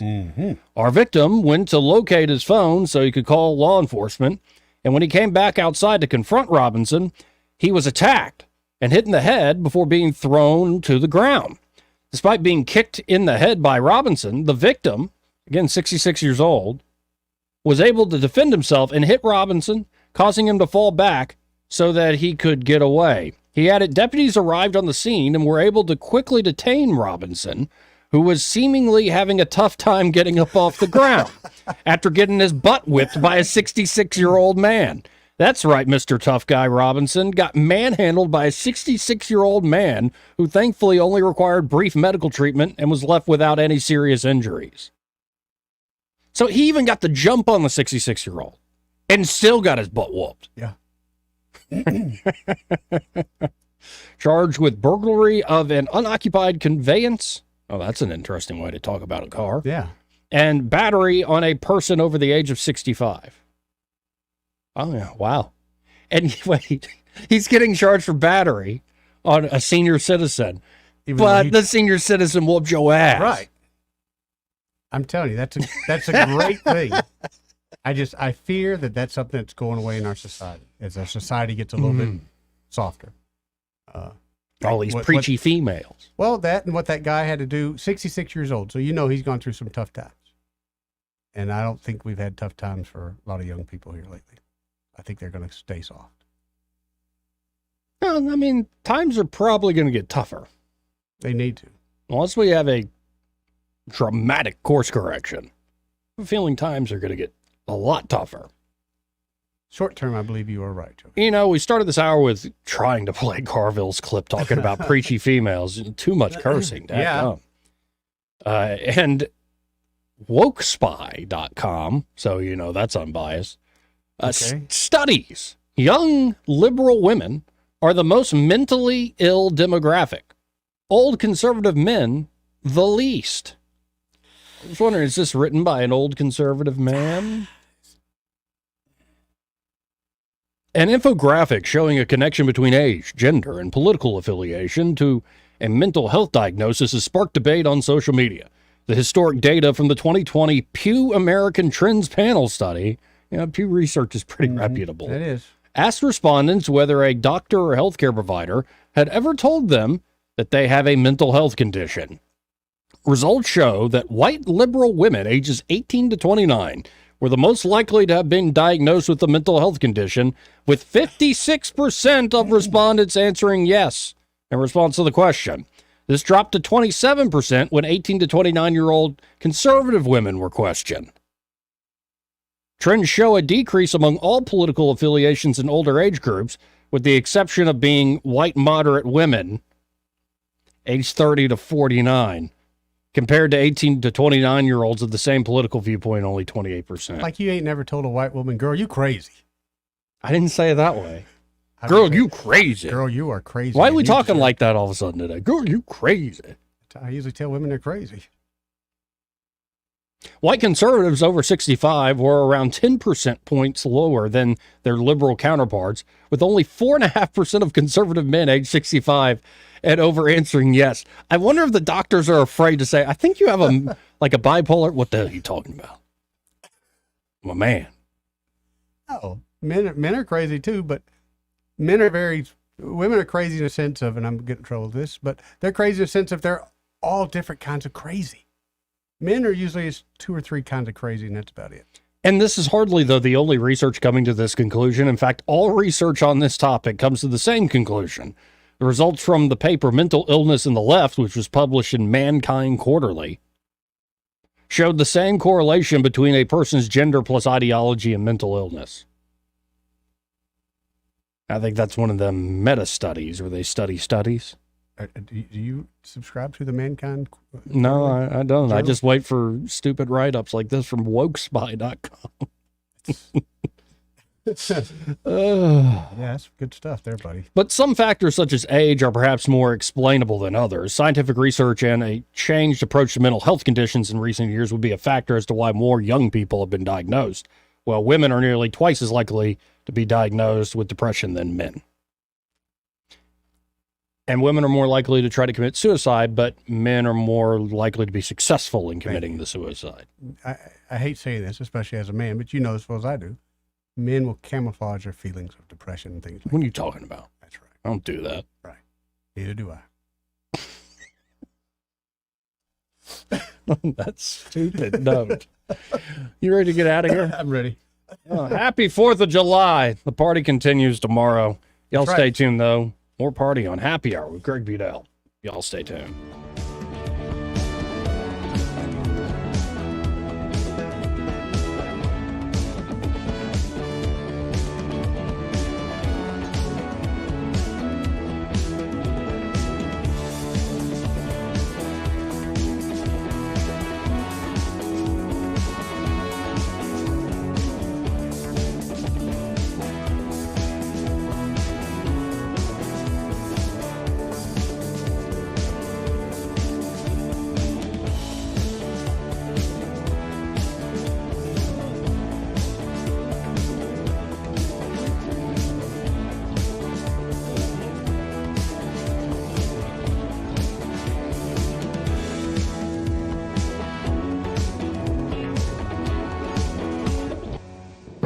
Broadcasting from the Riverside Chevrolet Master Control Center, this is WACV Cusana, News Talk 93.1 FM. When it's Chevy, it's Riverside.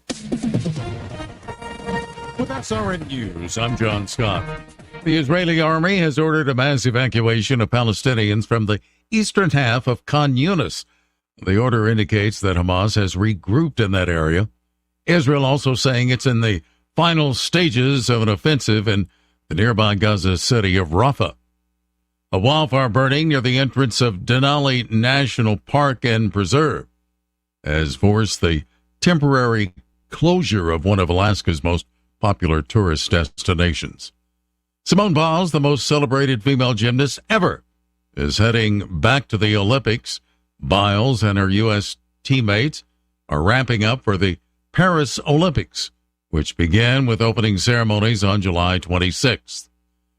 Stocks are mixed, the Dow losing 35 points, but the NASDAQ is up 102. This is SRN News.